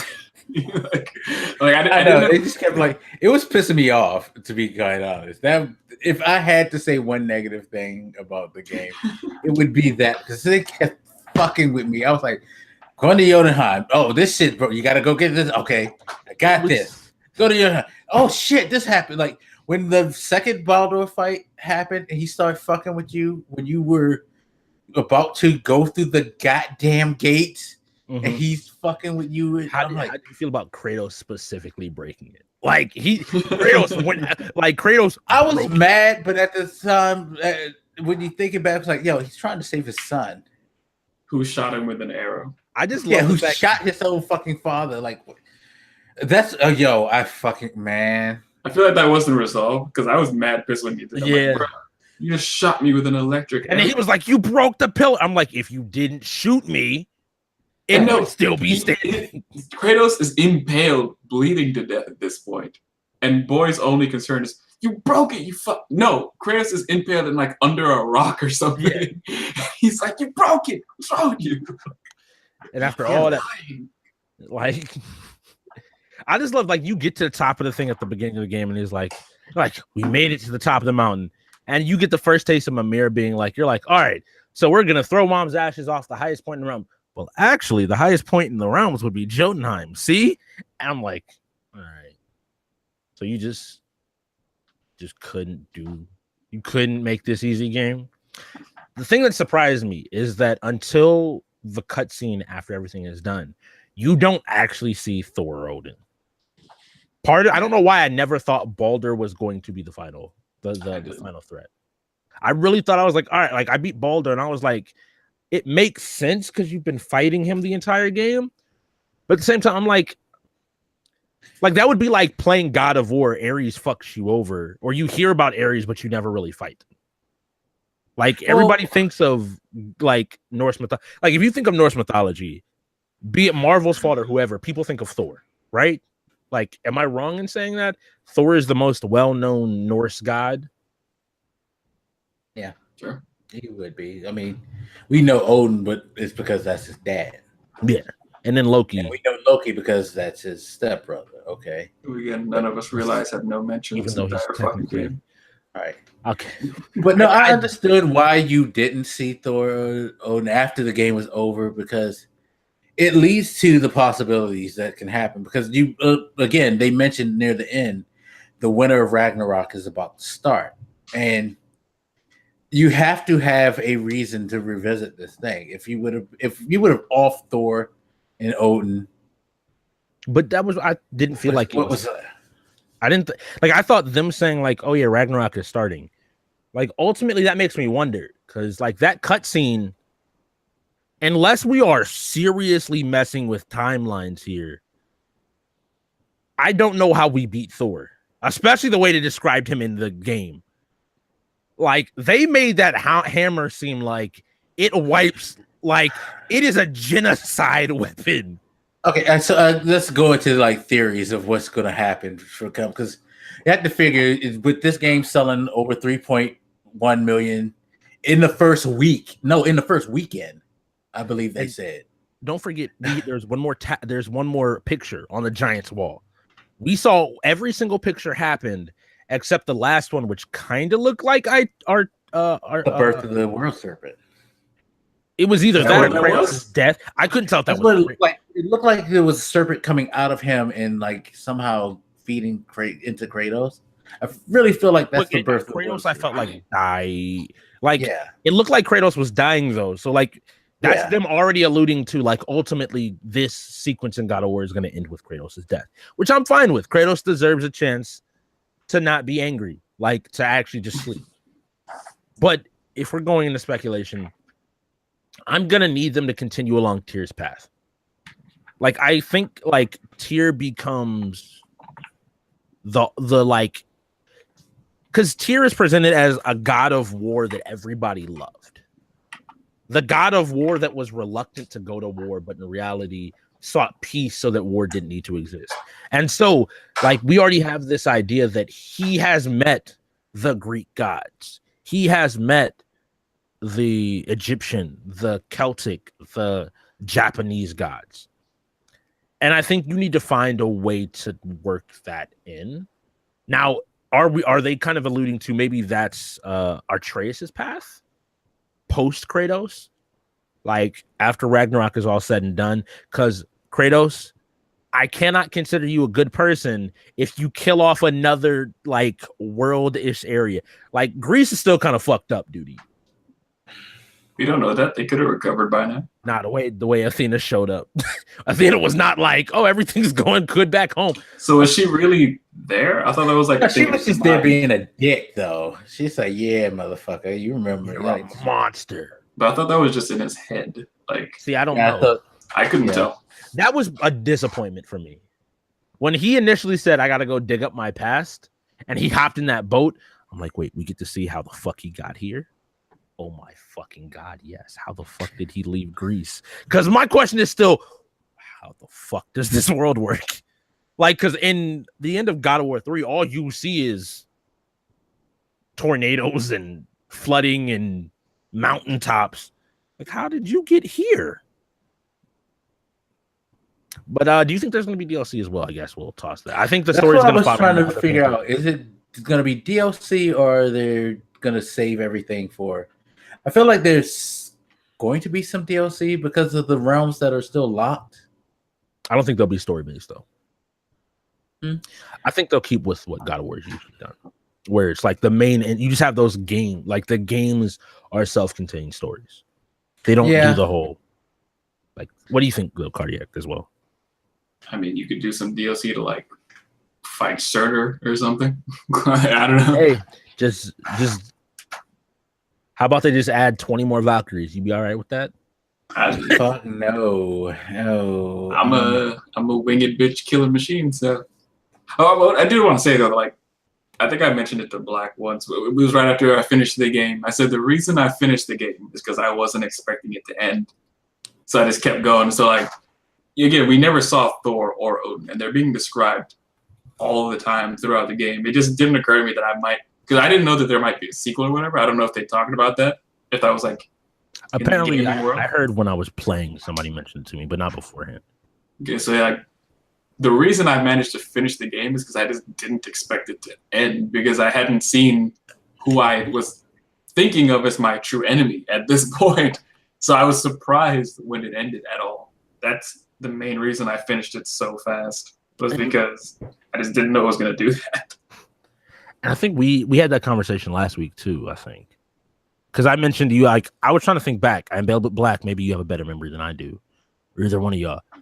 Is Ares the only god you fight in God of War 1?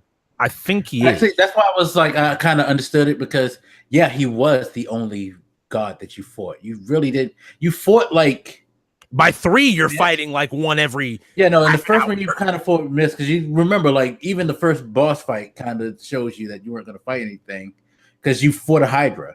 And then you kind of just fought, like, these well-known mythical beast in the first, and then it was like the second one after he became God of War and killed after the Colossus of Rhodes fight. He decides, "Fuck this! I'm killing you all."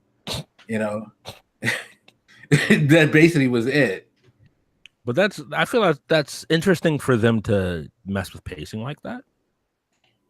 To be willing to say like this is it's a paralleling God of War 1 in the sense of like, well, I guess it fits Kratos' character as well, that like he's not trying to murder the Aesir. Like he would be perfectly okay if they had just left him alone. But they showed up at his house, punched him through it. He had to kind of split a mountain in half. So even that was largely Odin's fault, because like it seemed that Baldur was under the impression that if he fought Kratos or whatever, he'd be able to feel something. Like he seemed to believe that Kratos is the key to feeling again. I mean, or not Kratos, then like Faye or whatever. But yeah, because they said at the end like he wasn't necessarily coming for them; he was trying to get her. Yeah, and I think there was even a comment where Mimir said he thought that Odin promised him like, "Oh, your salvation was in Jotunheim." Like Odin just seems to be like even more of a manipulative dick than Zeus was. I mean, Odin's the worst. By the way, I want to make the point of, I told this to Cardiac when Boy did his whole turn. I mentioned I was talking to Cardiac about it. I was like, yeah, he got that from his grandpa. Like where he just feels like he's better than everybody. Zeus is just straight up. I love like but yeah, back what we were talking about. Yeah, the Odin's a dick. Like, and people in my chat were probably like, well, Odin was never shown in a good light in Norse mythology. There's a difference between being shown as like the harsh leader and literally being shown as like you're manipulating and trying to get everybody else around you killed and making them serve your own end. All those stories are fucking amazing. There's like, I can't remember exactly how the story goes that Mimir was telling as we play. We're like on the Lake of Nine and we must have passed some structure. And he's telling me about that story of like this giant woman or whatever who became like an epic huntress because she was like taught by her dad. And I think Odin was like, I'm going to marry that bitch. But she was like, nah, bruh. That's exactly how Mimir said it. So Odin like turns, he turns her dad into like this bird or whatever that like nobody can hit with an arrow. And, you know, she's a great hunter at this point. So she's like, she can't resist the challenge. So she like hunts it down. And when she finally kills it, she realizes it's her dad. And like Odin did that because he's a dick. So it's, listen to Mimir tell it. It's a beautiful story, but it's like example after example in these stories of how Odin is manipulating everybody. He's such a dick. And they make a point of how batshit crazy it is. Like if you read Norse mythology, it still sounds batshit crazy. But like the way Odin, who's known as the All-Father, because he can like see all this shit, he hangs himself from a tree with no food or water for days, like, and they talk about it in game. And I'm like, no, like that's a part of Norse mythology. Like that's a part of Odin as a character. And I'm like, what did they call him? Like the Lord of the Hanged or something like that? Yeah. Yeah, they call it, yeah. So he hangs himself from the world tree to gain more wisdom and knowledge. And Mimir's point is like, nah, that just probably made him crazier. Like or maybe he was crazy beforehand. We don't know. You got to be kind of crazy to be like, how do I become wiser? Let me hang myself for like days with no food or water. But is it even just wiser? Because the way they paint Odin in this game is that this ball of infinite paranoia, I guess. Like he needs to know everything because he can't risk anybody getting the one up on him. He needs all the power he can amass, all the knowledge he can amass, so that nobody can get beyond him. Well, it's not just only just that, because they also mentioned that I remember one story Mimir mentioned that part of his obsession is he's not just trying to know everything, but he's trying to figure out how to trick, I guess, how to trick fate. Mm-hmm. He does not want to end in Ragnarok, so he's trying his best. He not just wants to know more than everybody, but he wants to know How could I don't give a fuck about any of y'all? I'm just trying to survive this shit. So Yeah, Norse I'll mythology. do whatever the fuck I can to escape this fucking fate that I know is coming for me. So to give an idea, I guess that would also work with the game. Norse mythology has always been considered cyclical, I think is the word.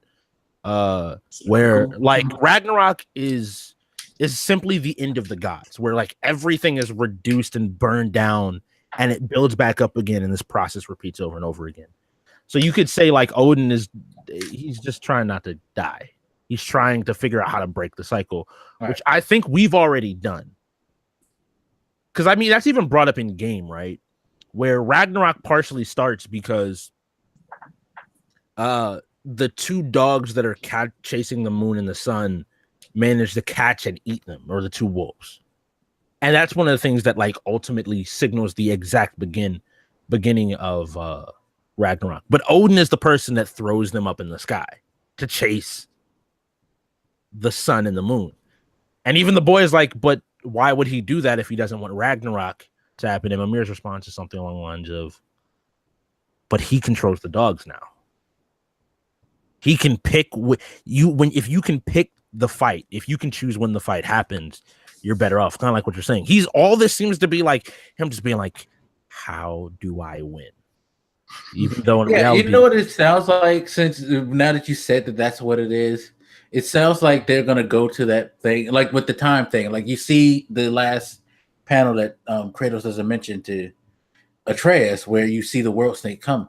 I really feel like that's what he was looking for now. Like he was trying to get Atreus so he can somehow side him with him. So when the moment the world snake world serpent arrives, he can control that, or maybe he could take it out. Maybe I feel like this whole thing is going to lead to us kind of like Odin going through a Groundhog's Day type effect. Like if you've ever seen that movie, where he's gonna keep fucking shit up. He's gonna until he finds the like final way to break the fucking Groundhog's Day effect. But I think, I mean, and this is the like we already did that, right? Loki does not exist in this world. Nah. Like his name is Atreus. Ultimately, he's different than Loki. The winter, we already talked about the end of the game, right? Is 100 years ahead of time.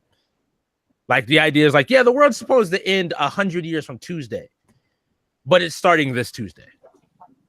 And all of a sudden, it's like, why though? Like I feel like, by the way, top line Brock, this is definitely Fumble Winter. I can feel it in my scrot. It's like, why? Yo, Brock is the most crass motherfucker in the world.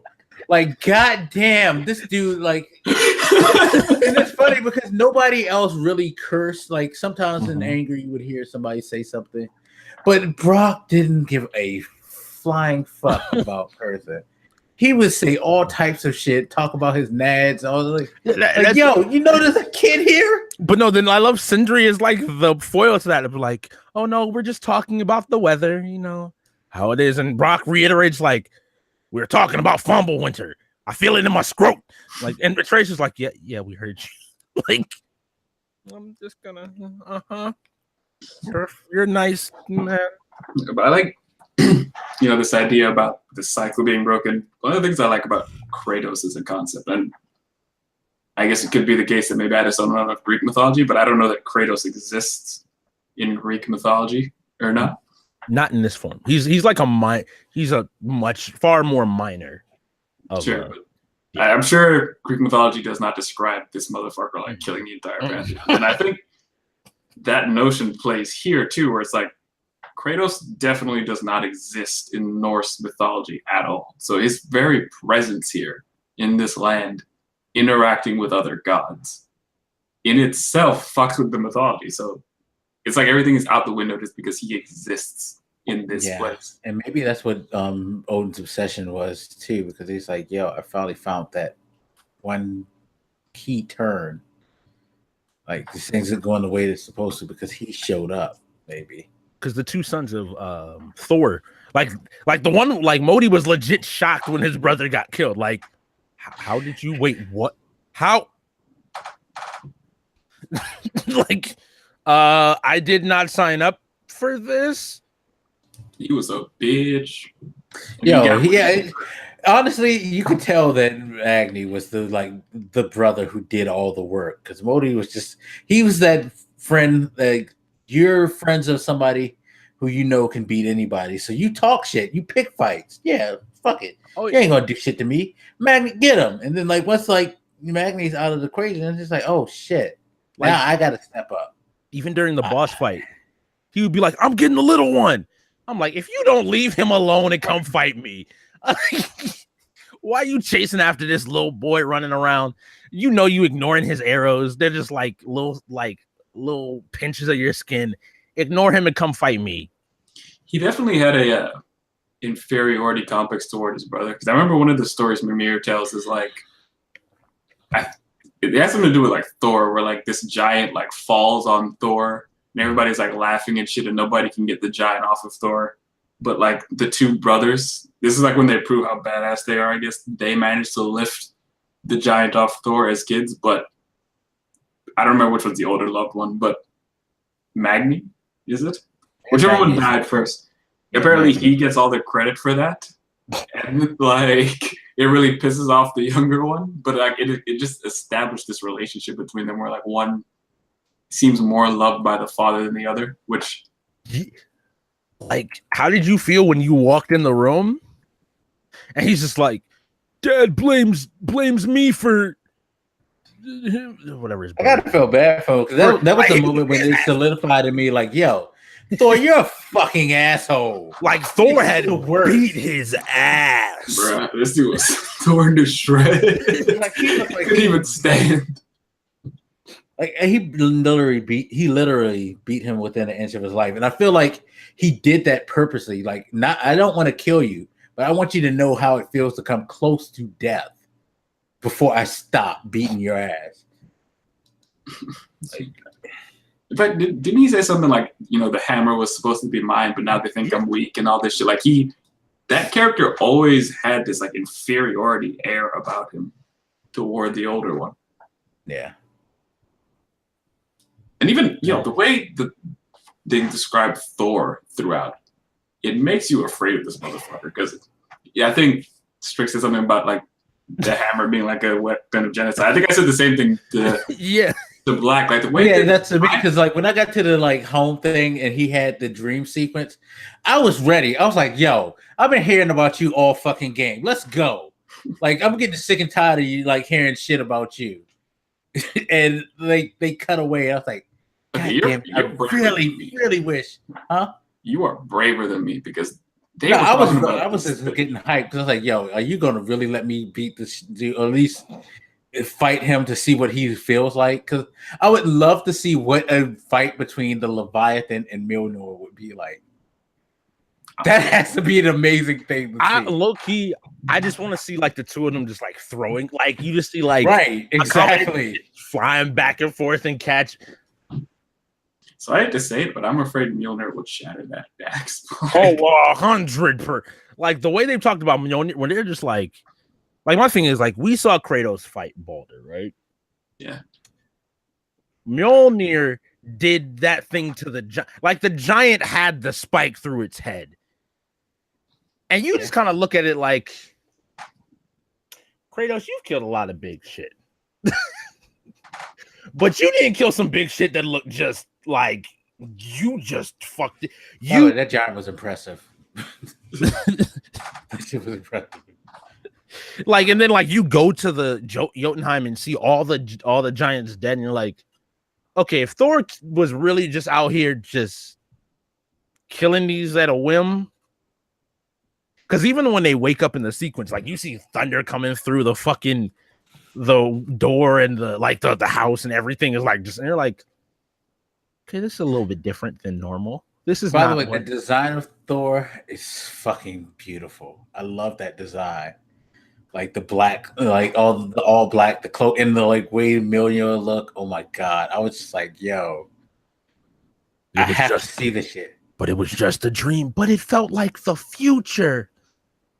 Bro, but like, the stories Mimir tells, like the little shit you can read throughout the world, every time Thor and that hammer are referenced, like he's either beaten like this giant or he's literally wiped out like a group of people. Like it is literally like a genocide machine. No, seriously, the first time you see I think when you wake the world serpent, what's the first thing that fucking shit does? It eats Thor's statue because like, yo, I hate you, motherfucker. Like, god damn it. Yeah, and I love that's what goes back to those nods because that's at Ragnarok. Those two are destined to clash. Thor and the World Serpent is one of like the. Yeah, I actually read that. Like they kill each other off, right? Yeah, but to like it's because of the poison the World Serpent has. Like Thor beats him, but like he poisons him. The poison is what ends up killing him, and it's stuff like that where you're like, okay, I kind of get why you talk about Thor in that aspect, but. I'm trying to figure out, right, how often, like, is there an enemy that Kratos shouldn't be able to beat? And, like, the more I heard the way they described Thor, I was like, I don't know how he wins this. Like, if he doesn't get hit, sure. But if he gets hit, do you mean to tell me that Thor, like, Kratos is that powerful? I mean, even if he was, he's old. So, well, also they did make the point. Loki, would understand being able to fight him, or Atreus, because they bring up the point. Part of the reason Thor is so strong is he's the son of Odin, and his mother was also a giant. So, like, there's a parallel there between him and Loki. I was not aware of that part of the lore. But they said it's somewhere. It's one of those things like where. I had so much fun. Like there were times where you said like you got the boat and he would be like, well, I'll finish the story later. And I was like, I'm getting back in the fucking boat and just go out in a circle. You're going to finish the fucking story. I want to come on. I'm sure there was definitely some I missed or haven't heard yet, but I remember what the side quest was. There's this dude, one of those spirits or whatever.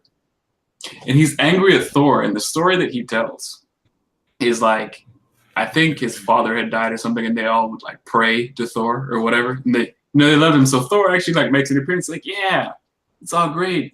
He's there to like mourn the dad or whatever. But Thor apparently gets like drunk and then kills the dude's mom. Like, for no fucking reason. He just had too much to drink and then he just murdered her. And him, I think, too. So it's like, even when Thor came to be like, not even nice per se, but to like acknowledge his worshippers, he still fucked them over anyway. And he doesn't care. Because that's not the only story where they talk about him like getting drunk and then murdering people. I mean, and that's why I had so much fun going into this, because people were like, well, what's going to be the difference between like Norse mythology and Greek mythology? Norse mythology is so much more savage than Greek. Like the Norse, you got things of like Thor. One story was Thor dressed up like a woman to kill a giant. Thor dressed up like a woman, pretended like he was going to marry him, and then murdered him. Like, it's some shit that you're just like, wait, why is that a story? That's dedication to being a dick. Like, yo. Like, that's what I love is that, like, when it comes down to it, none of the stories are just ridiculous. They're all just... I mean, you got a taste of it in the game, like where it's just like at a certain point, like just think about the last boss fight.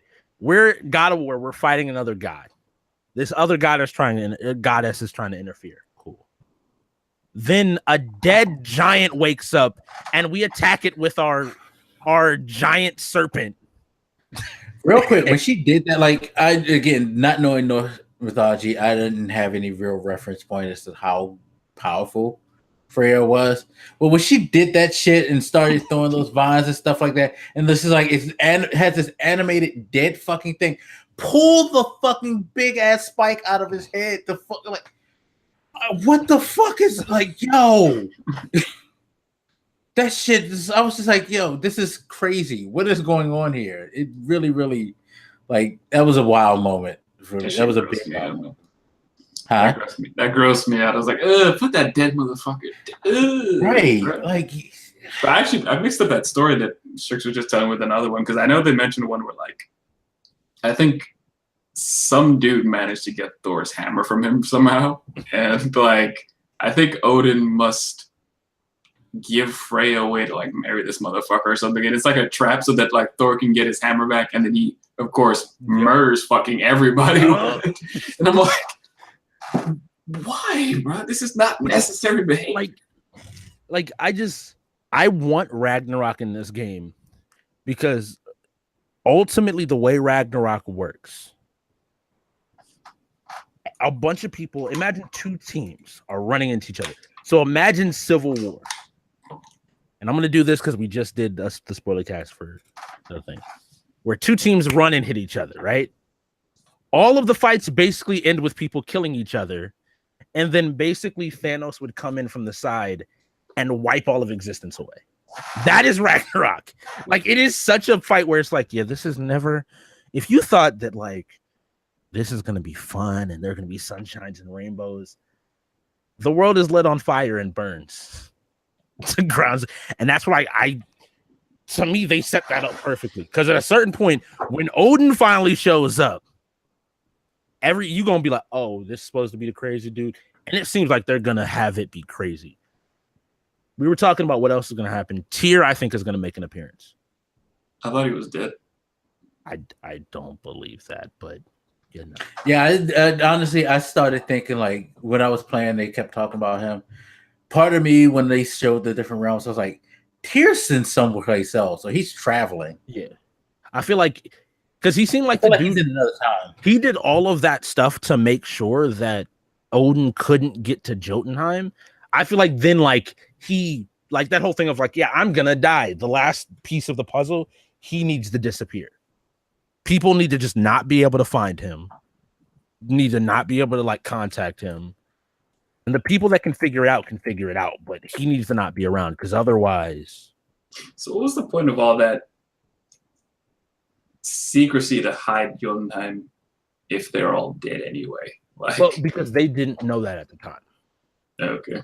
So the point was that Odin and Thor wanted to go to Jotunheim because they had killed all the giants in Midgard and wanted to kill more giants. Sure. And so their idea was like, Tyr was like, I'm just gonna lock the door because y'all crazy. Like, y'all already killed everybody here, and now y'all are like, let's go to their home and murder them there. That fucked me up real bad because I was like, at least there's some giants safe somewhere. And then you finally get there and you see like a sea of dead bodies. I'm like, bruh. Even I thought that when you spread the ashes, like they were going to come back to life. And... Yeah, I thought that's what his mom was going to do, was going to bring back the giant. I didn't think that at all. I was like, because it seemed like such a fucked up thing because Odin wants to get in there so fucking bad. And they're all actually dead anyway. So it's like... And do you feel like he felt like if he got to Jotunheim, he can find something that they were hiding? Yeah, because that's how I felt. Like he felt like they had something that he could use.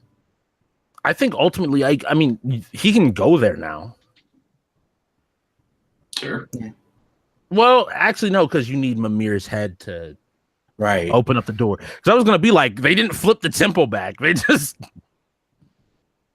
maybe that's what the encounter with Thor, whenever it happens, is going to be like Thor knows Mimir. Yeah. Another great interaction when you show up with Mimir's head, and Freya's like, "Do you know who this is? Did you cut off his head?" He told me to. Like, it's just something so small. It's like, yeah, Kratos would do that. Kratos is the person. Oh, by the way, a quick aside, Kratos needs to learn his motherfuckers' names. Nah, he knows their names. Head and boy, head boy, like, witch, head boy, witch. Like, okay, how many of them call him by his name? They all did. Nobody uses the word Kratos. Huh? Well, I feel like Kratos always initiated. Atreus can't be like. I mean, he could have in this dick moment.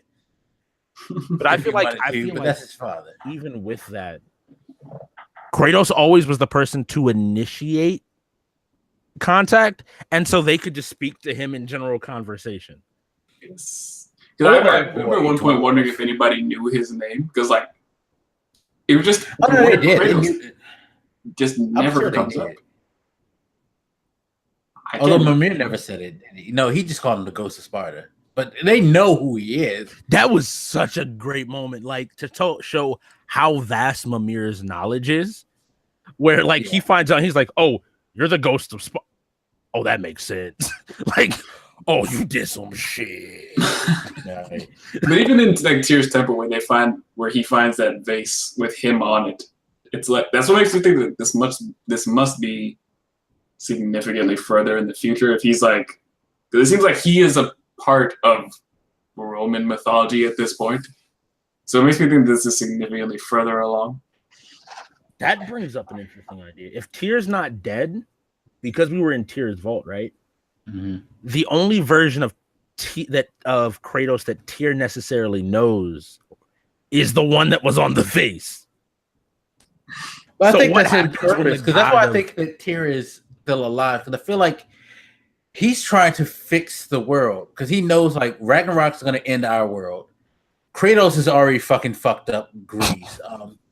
Whatever the end of the other mythologies is going to happen, I think Tyr is actually on a mission to right the world to where it's going to be what I guess what you can say, quote unquote, is what our world is. Like he's trying to set us to that path. I feel like that's why Tyr's not dead. I feel like Tyr is just like he's being this like, you know, time traveling type god because like you said, he's one of the gods who I don't, you know, I'm the god of war, but I don't really care for all this fucking fighting. You know, I do it because that's who I am and that's what I'm good at, but it's not something that I do, you know, willingly. And I feel like he's trying to fix things while you got Odin being his opposite, being like, I'm just trying to fix shit for me and keep myself going so I can rule over all this shit. You know, him and Thor, him and the sun, who are crazy as shit. I'll say two things. One, fuck the world serpent. Like I know, like I guess you gotta think about snakes, and that is the biggest fucking snake possible. Fuck, dude. Like when that dude first shows up, and boy's like, it's friendly. I'm like, you're stupid. Go sit down. We're about to die. It's a snake, bro. It's evil. It has to be evil. It's a snake. It's bad. And then like through the early parts of the game, like if you look on the map, the snake is still there. And if you like, I used to look up all the time at his head, just bobbing there, grinning, like, "Hey, creep me the fuck out!" Because I'm always like, "Is he about to come attack? Like, if I go over there, is he gonna fuck me up? He's just like watching me so he can like fuck me, right?" Like, God, that dude gives me anxiety. I just had an epiphany while I was listening. In Norse mythology, Loki gets locked up and chained to a rock because Loki is the person in Baldur's myth.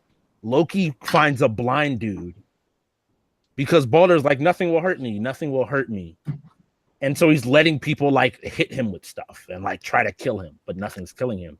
Loki is the dude that he finds a blind dude and whispers in his ear and wraps an arrow in mistletoe, and that's the arrow that kills Baldur.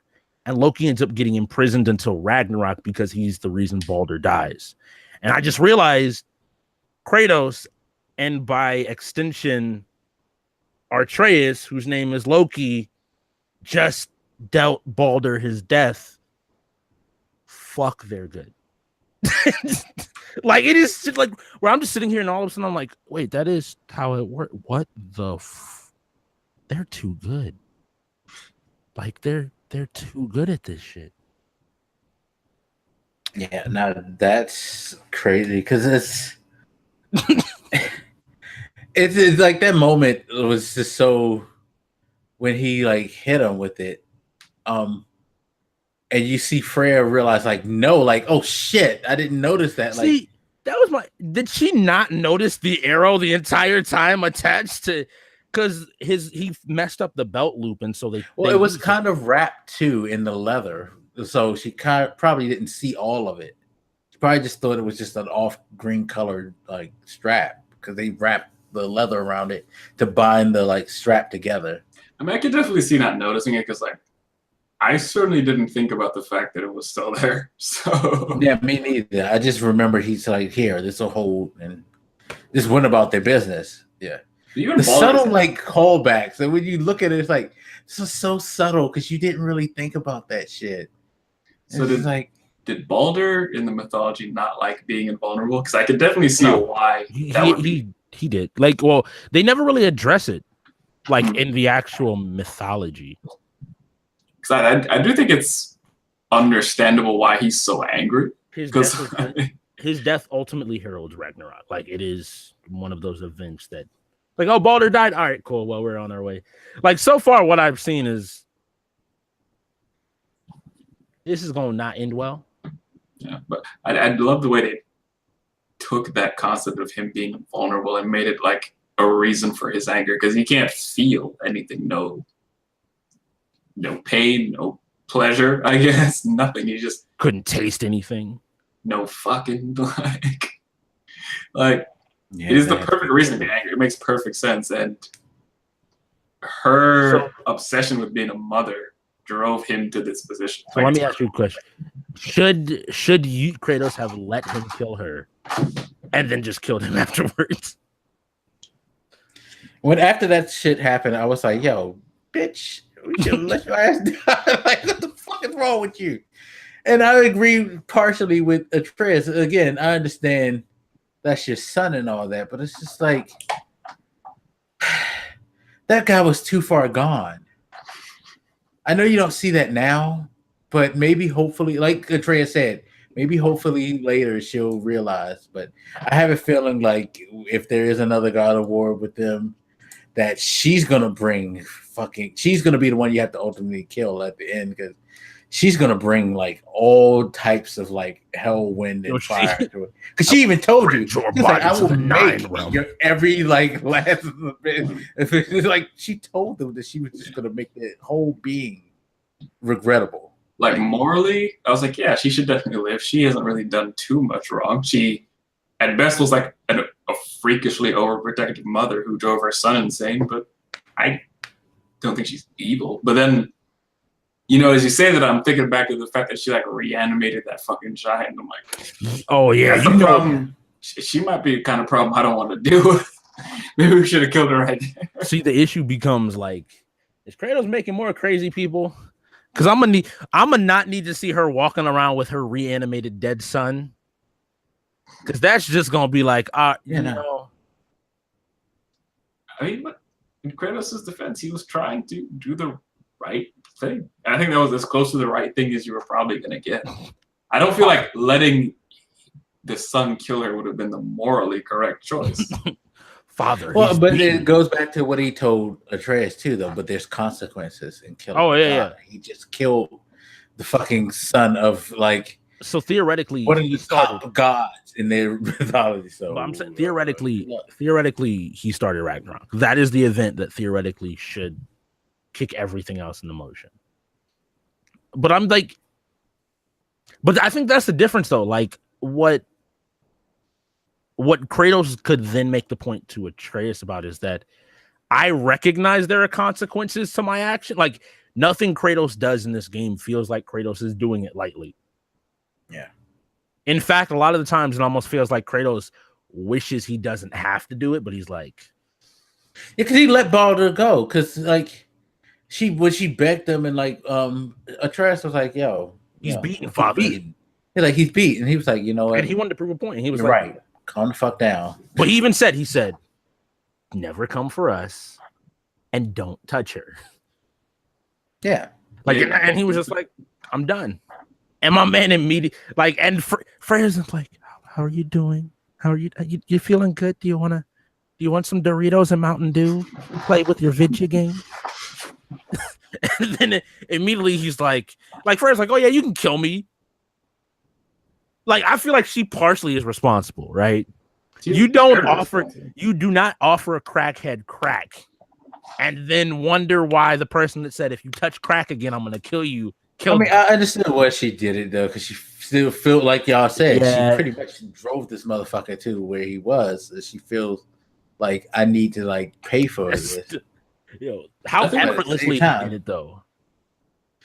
Yeah, I know, because he was like, okay, she's fine, like, good. I think what killed me about her was like she just never seemed to understand that what she did to him was a fucking problem. She's like, I was trying to protect you. I was trying to make sure nothing ever happened to you. I'm like, bruh. That's that whole thing of like, I think the whole mother's thing is like, if a mother could, they would want the world to be completely safe for their kid and the kid to never have to feel pain. But that's ultimately what it is that her fear of his death in Norse mythology, it's specifically described as like a needless death.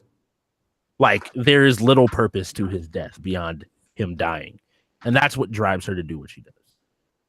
But you know what, though? This just made me like kind of think about with the whole thing, like her being overprotective and stuff like that. You transition to Kratos, who is just like, you kind of think of him as a dick dad, but is he? Because he's like, he's in reality, he's not being harsh because he doesn't want the boy to, live his life or anything like that. It's like, I'm telling you these things and I'm doing these things because I want you to actually experience life. I need you to know what life is about and how to do it. Because I don't want you to die, but I don't want to also have you out here thinking like, this shit is just a game, especially coming from who you are. You're like coming from a god and then finding out you also is fucking like, damn it, what is Faye the Queen of the Giants or something like that in Norse mythology? I feel like she's a character in that. The weight of it. I don't think she was giants. Maybe because they messed like that's the thing. They mess so much with Norse mythology that like I'm trying to like distinguish. I think she's a giant, or she's supposed to be a giant in Norse mythology. But no, it's just like he's trying to like get Atreus to understand like you're not just a normal person. I need you to understand the weight of like responsibility that you have. I think he was trying to nail in that point, like there's responsibilities and consequences in life before he got to the point to where he would be like, okay, so now if he finds out he's a god, at least he'll be, he'll have a better understanding. It's just like, unfortunately, that shit came out earlier than he wanted it to be. And yeah. I don't think he ever wanted it to. I think he wanted Atreus to have a normal fucking life of some kind without that weight down on him. But to the Freya thing, like, I can understand her motivation in wanting to protect her son. But he explained why it was a problem and why it has been a problem for 100 years. She could have broken that spell for him. But I want to say with both of them, like, I think Kratos' last thing where Kratos is like, the cycle ends here. Like, Kratos' entire point was like, he didn't necessarily want to kill him. What he wanted to do was just because Atreus asked the question, is this what being a god is? Killing your father or mother or like sons or like killing, like, is that what being a god is? And Kratos' entire point is like, it's not what ours has to be. And because I was looking something up and there was a point that was brought up. That's the same thing Zeus says to Kratos when he's about to kill him in God of War. In the God of War games, the cycle ends here. Like, he's essentially gotten to a point where he recognizes like that's what I loved was Kratos was like speaking to a younger version of himself when he was talking to Baldur. Like, let it fucking go. Like, yes, it's shitty. It's horrible. It's a theme that goes all the way back, right? Because Zeus killed Kronos along with his brothers, of course, but the three brothers murdered Kronos in the Greek mythology, and he murdered Zeus. And it's the cycle. It's a thing within mythology of kids want to kill their parents and take their spot. Like, it's fundamentally, whether it's Greek can be more of the like, I killed my father and married my mother and had kids, and then you're like, yeah, there's some ancestral stuff. I'm not sure about that one, but yeah, that's a consistent thing of like wanting people's power. And I think it's interesting to have Kratos is, to me, the reason why we as players are able to believe that is because we've seen the other side of, like, we've seen Kratos be in that point, and we know he's grown to a point to be like telling the boy, like, no, do not let your anger consume you. Like he's fundamentally, I do like the little point, like the boy tries to use Spartan rage, and that's what gets him sick. Like the boy still has like Kratos' anger in him, but like it's clear. But it's almost like he's being the voice that he didn't have. Because it's the kind of idea of like when you think about Kratos, like that type of anger, if you're a Spartan or somebody that's supposed to go to war, bloodthirst and bloodlust probably is far more accepted. Like just wipe out all of your enemies, kill them. And ultimately, Kratos is now trying to relate to somebody like, so been there, done I that. may have killed my entire family. You don't do that though. Okay, you made it sound a little more hypocritical than I think it was. Yes, no. Look, I'm just saying, go back and watch God of War 3. My man is literally climbing. The game starts with you ripping basically his cousin's wings off and taking Hermes. Like, he murders Hermes and Poseidon. Again, as I told you, Cardiac, while I have issues with how Kratos went through the whole cycle of the God of War trilogy, I'm not mad at the Hermes thing. Why not? Why do you hate Because you Hermes? made me run through this whole gauntlet of shit, you little fuck. You can't tell me that if you had to run through the gauntlet that you had to get Hermes after all that bullshit, you wouldn't want to rip his legs off either. I mean, he was a real shit talker, yeah. I can't lie. I love the way that they brought Zeus into this game. Of course, the play into that whole theme of kids killing their parents or whatever. But that moment where in hell, where boy sees Kratos beat Zeus to death, and he's like, the fuck? Like, he's just like in this mode of denial where he just won't even acknowledge that he saw that happen. It's like, oh boy, did you see that? And he was like, see what? So he didn't see it. And then like later on, wait, that was your father? I'm like, you can't even keep up the lie long enough. I mean, but it did put him in an awkward position, right? Because like, well, for one, this whole fear of the children of God's killing their fathers is probably hard, but it's not like boy has somebody else in the world he can lean on. He's still a dependent, and he's dependent specifically on Kratos. It's not like he can say like, fuck this guy, and then just walk off and do what he wants with his life. There's nobody else around. He did that to Modi. He stabbed a man and just kicked him off the cliff. My man gave 0. That shouldn't have been as funny as it was to Modi, me. What he said is like, I'm sorry. At that moment, the way Modi was acting. Again, I feel like at that point, I feel like he was losing his mind though. Like, there's no. You're kind of asking for that shit, dog. He shows up, but that's not like he shows up and he's sitting up there like, your dad just beat you with a weapon of mass destruction and told you to go fight the dudes that killed your brother. And you show up and the first thing you do is like, hey, you little shit, I'm going to insult you again. The way boy killed him was like, yeah, that's what, like after he stabs him in the throat and Kratos was like, what are you doing or whatever? Boy's like, this knife is nicer than mother's. And I'm like, what the First of all, why you gotta be dissing mother though? Like, why are you being a dick? She died and you carried her ashes. Did you notice he stopped asking to carry the ashes and all that? Like, he completely forgot about his mom. Like, he was like, oh yeah, I'm out here doing God things. The only time he mentioned her was like to infer that she was, or to imply rather that she was like inferior because she wasn't a god. Yeah. Which was hurtful. We never saw her, which kind of killed me. Like, we don't know what the fuck she looks like at all. Like, nobody drew a picture of her later. Yeah. I'll get some callbacks. Feature yourself. I need a flashback of some kind. Like, yeah, she's a major theme in this game, and we have no idea what she looks like. Because, like, I seriously wanted to know, like, what made her see what she saw. Like, why was she able to, like, seriously, why was she able to see this all happening? Like, who tipped her off to this whole thing? The one who saw the future and saw it happening? Yeah, but, like, did she have a conversation with Tyr, and that's why Tyr's, like, he went to what he started doing? Like what? Where's the connect? There has to be something deep, and I can't wait to see. I hate the fact that I feel like we're gonna have to wait for a second game to see this, and not at least I think a bit of DLC. DLC won't. I just feel like the DLC is gonna be. It'll be closer to Muspelheim or Niflheim than it will be like meaningful story content.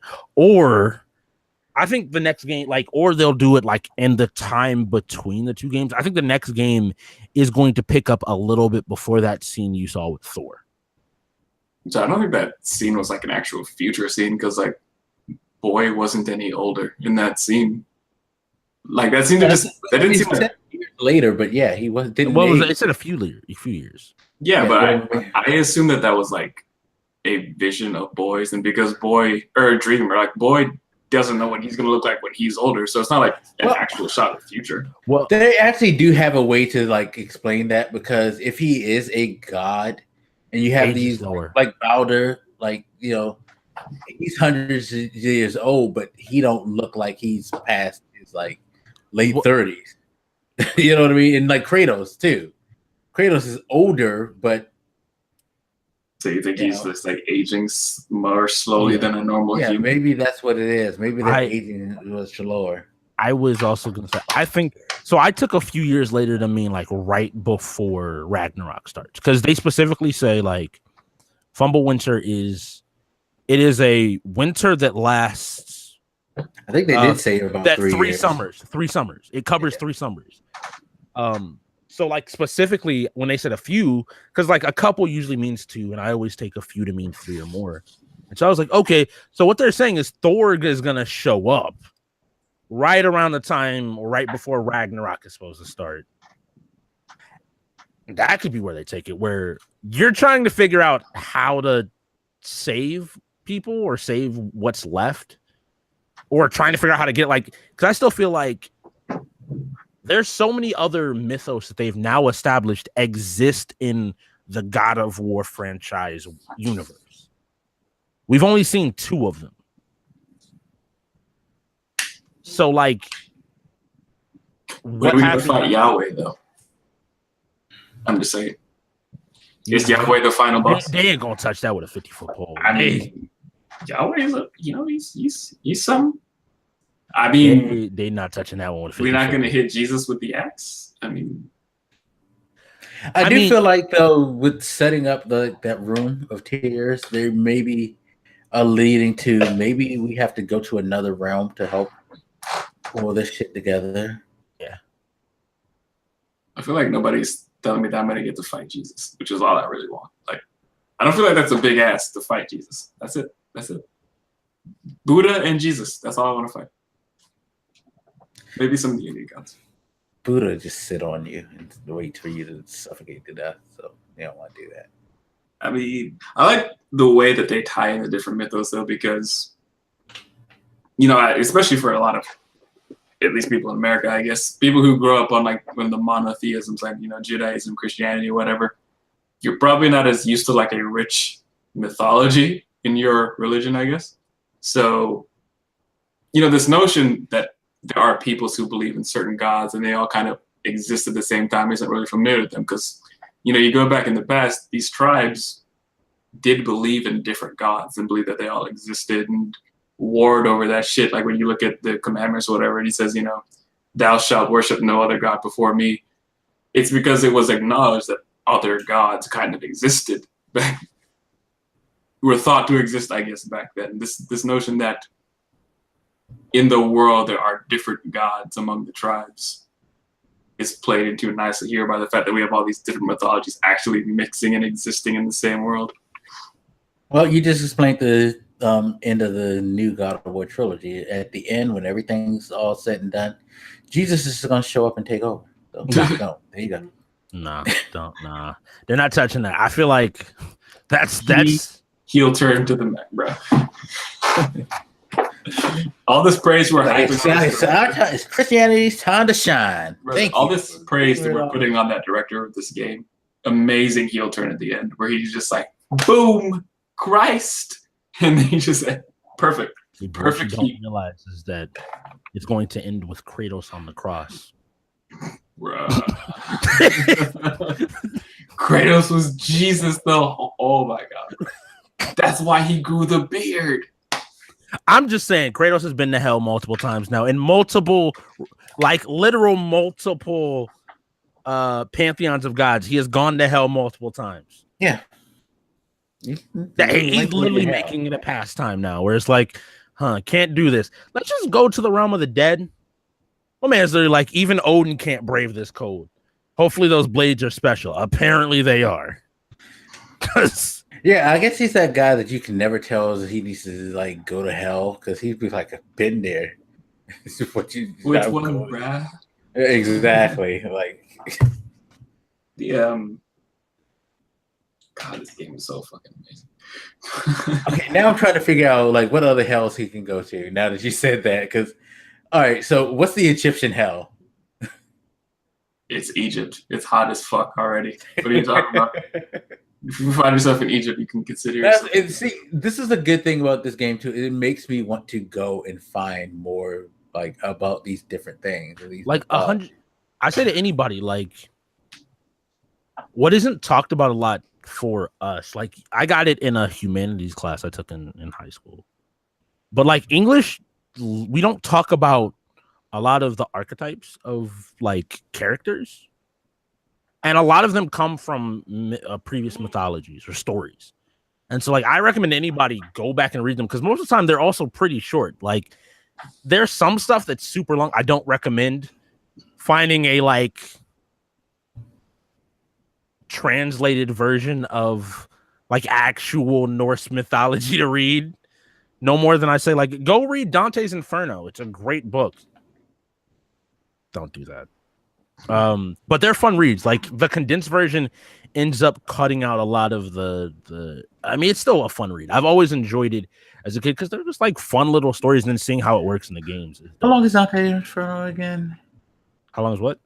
Dante's Inferno.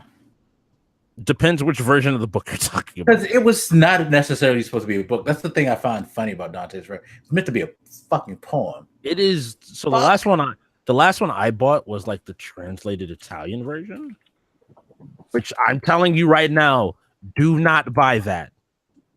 You are out there watching this. Duat. Ooh, I want to go to Duat.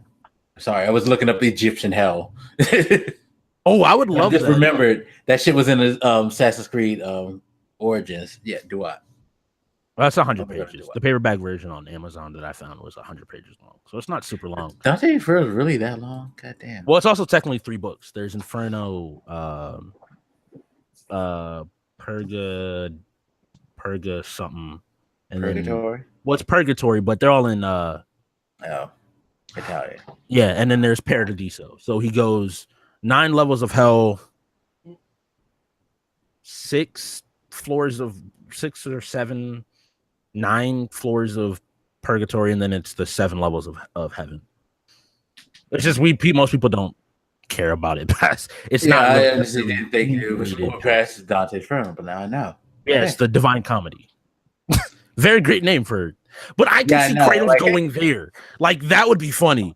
All of a sudden, like, Kratos is like, well, I've been to hell multiple times. Like, have you been to my hell, though?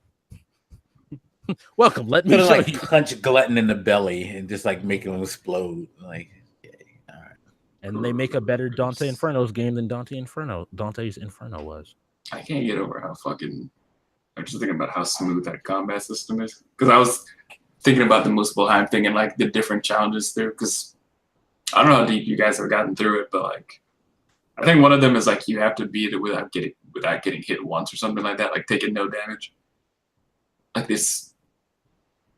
I don't know. The combat is so fucking perfect, dude. It's the smoothest shit ever. It's amazing. I was really concerned because, like, with the old games, it was more like that classic hack and slash stuff. And when we saw the game footage for this game at first, I was like, man, that is radically different. Mm-hmm. Even the camera angle, the system's way different. But because somebody asked me the question, like, when I was playing and streaming, like, how do you feel about not being able to jump? And I'm like, the way they did the camera, it wouldn't work. It feels different, but it feels just as satisfying. Like, the thing about the old God of Wars were more of the, like, you're a force of nature, like running through things, like jumping around and grabbing all this stuff. This feels like you're just straight up powerful. Like when you catch something with your axe, like the charged up attack and finish it off, and you see him like put it, like chop a skull into like an onion in 3 pieces and then just push the thing off to the side, you're like, yeah. You know my favorite thing to do with the axe? You know when you get that upgrade where if you toss it and like immediately try to snap it back and he just jumps up in the air and charges up to like do the like slam? It just feels so good because you like the way the camera angle catches it, you just feel like, yo, this is about to be something big about to happen. It's just like, it's, yo, that fucking combat system, oh my God. like you asked the question, how like do the you River evolve? of Knives? Shit, I love that shit. How do you evolve God of War's combat system? And the best I can say is they did it. Yeah. It feels just as exhilarating. It feels just as, I mean, you even argued, you said it, like more in a lot of cases. Yeah.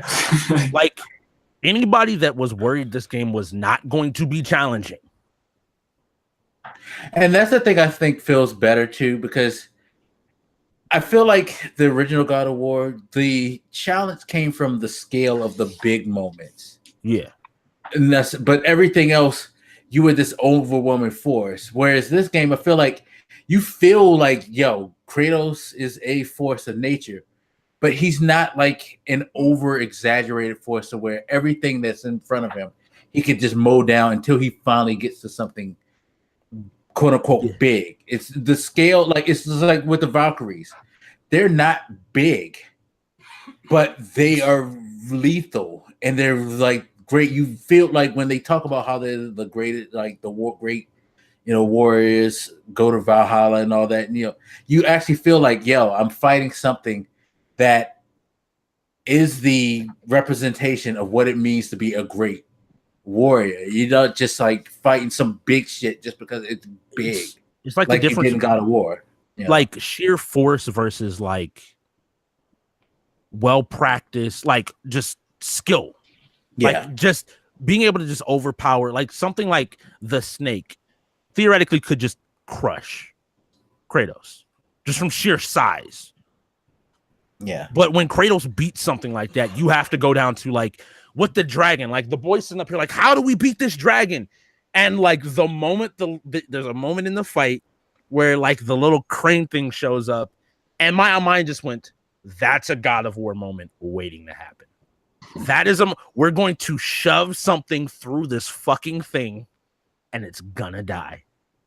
But even that, it's like it's a fight where you fight something on a big scale, but it's not necessarily just you trying to just put enough damage to overwhelm it. You have to be smart about how you fight that and watch what it's doing. Like, yeah, it's a lot more complicated than anything to God of War. It's not just leading just to, while you did have some quick time stuff, it wasn't just like God of War. You just like, I just need to do enough damage to get to the quick time moment. This is how you went to things in the original. Where here, it's like, no, we're not just setting you up for a fucking quick time moment. Once this thing gets to a certain thing, it's going to shift its phase, and you're going to have to figure out how to get through this phase. Even with the Valkyrie, like the Valkyries got to a point when you get them to their last bar and their eyes start glowing, that is the scariest part of the fight. Because it feels like they're faster, they're more aggressive, their patterns change up. And like that's when like you're in the realm of being one shot. Like it doesn't matter what. So this is something I'm gonna say, Black. One of the complaint, it's like a complaint, but it's also not after the fact. On this is a challenge, the third highest, or give me a challenge, the third highest difficulty. The first like hour or two of the game before you get any upgrades is a pain in the ass. Like things kill you in 2 shots. They don't like throw 1 or 2 enemies. They'll throw you 10 enemies at you, and they're like, hey, yo, like if you get hit by this dude with this axe, it's gonna kill you. No, you can't easily stun him. Figure it out. But by the time you get like combat flowing, like I was saying, like at a certain point, like instinctively, the reason I noticed Atreus wasn't with me was because I'm so used to tapping square. I like throw my axe, pull it back. I'm still tapping square, maximize. Like it trains you to be like, this is the best way to do it. This is how you like how to get better at this game, and then you start feeling good until you fight Valkyries and they step on your face. And it's not even well. I don't like how those bitches be calling you unworthy while stepping on your face. Like, yeah, it's fucked up. But it's not even just them. Like, there's been like those void tears and like other shit in the world that I've had to walk away from. There's like this one spot where there's like these two wolves and they're strong as fuck, and I'm just like not geared. And I tried to fight them for like an hour, and like I literally was like behind the building. I think so. There's like because funny story was I had just lit that thing and I went to the back and I was like, huh.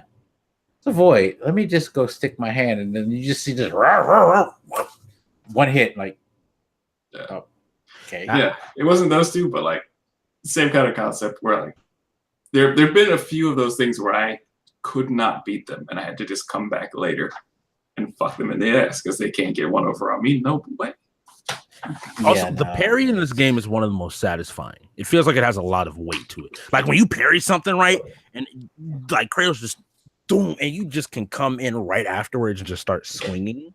I love it's funny. That's why I have a hard time with the Valkyries because I try to parry as much as I can, but you have to be quick with that shit with them.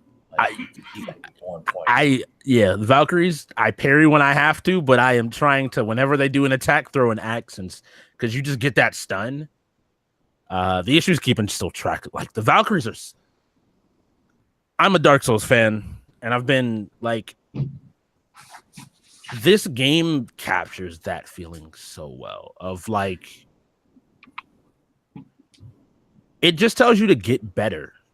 It's not about being unfair. It's funny that you mentioned that because this reminds me why I don't play Dark Souls. I just thought about that. Yeah. Like straight up, like the thing I love about Dark Souls is always that the good moments of Dark Souls are not that Dark Souls is cheap. This game, the good moments are not that this game is cheap.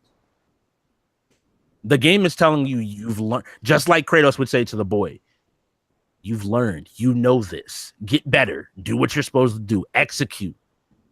What do you mean? What do you mean you don't know? Nah, get back in there, keep going, figure it out. Like everybody has those moments with Boy where like Boy asks a question and then instead of just telling him the answer, Kratos like makes him think through the problem himself. Like, look at the clues. What's going on? Like so, the king brought the dragons in and locked them down. All right, what then? Well, these people look like they were hiding here. Yeah. And they're burned up. So and then the boy's like, "Oh my god!" And I'm like, "All right, Kratos, you ain't have to like." Let him get that whole fucking area was back there.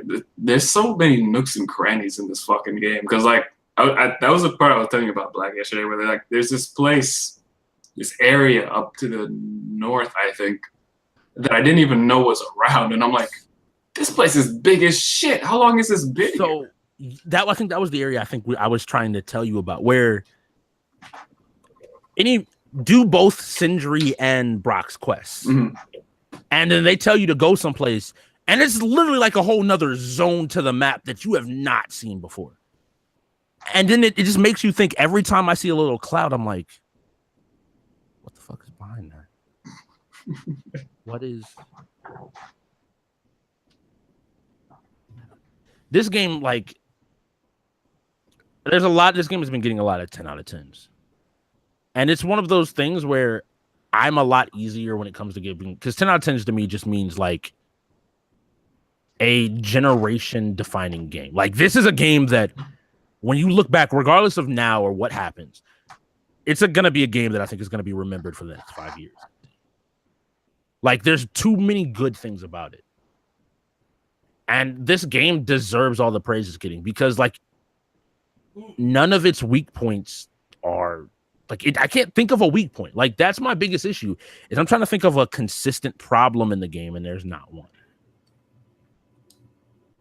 No, it's even forgot to mention this about the combat. You have the axe and the blades, right?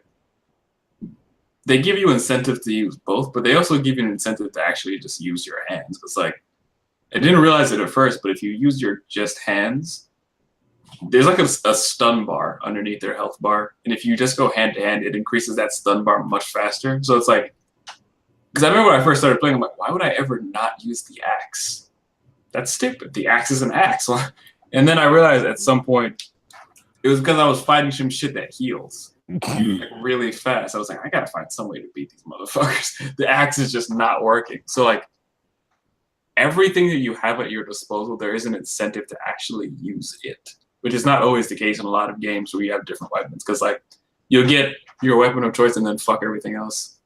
And going to that, none of them are even like discouraged. Because what you reminded me of is like, for a long time I had a perk where it's like, when you throw your axe, it gets plus 8% damage, and you can stack it up to like 3 times. Well, later on in the game, they're like, hey, we'll give you that same perk for like subsequent hits of barehanded. And it's like, whatever way you want to play the game, like we didn't even really dive into the RPG system inside of the game, of like the fact that there are more, like each skill tree has a couple of branches. Your ability to choose your gear and what stats you want to work towards are all there as well. Like none of it felt like it was tacked on.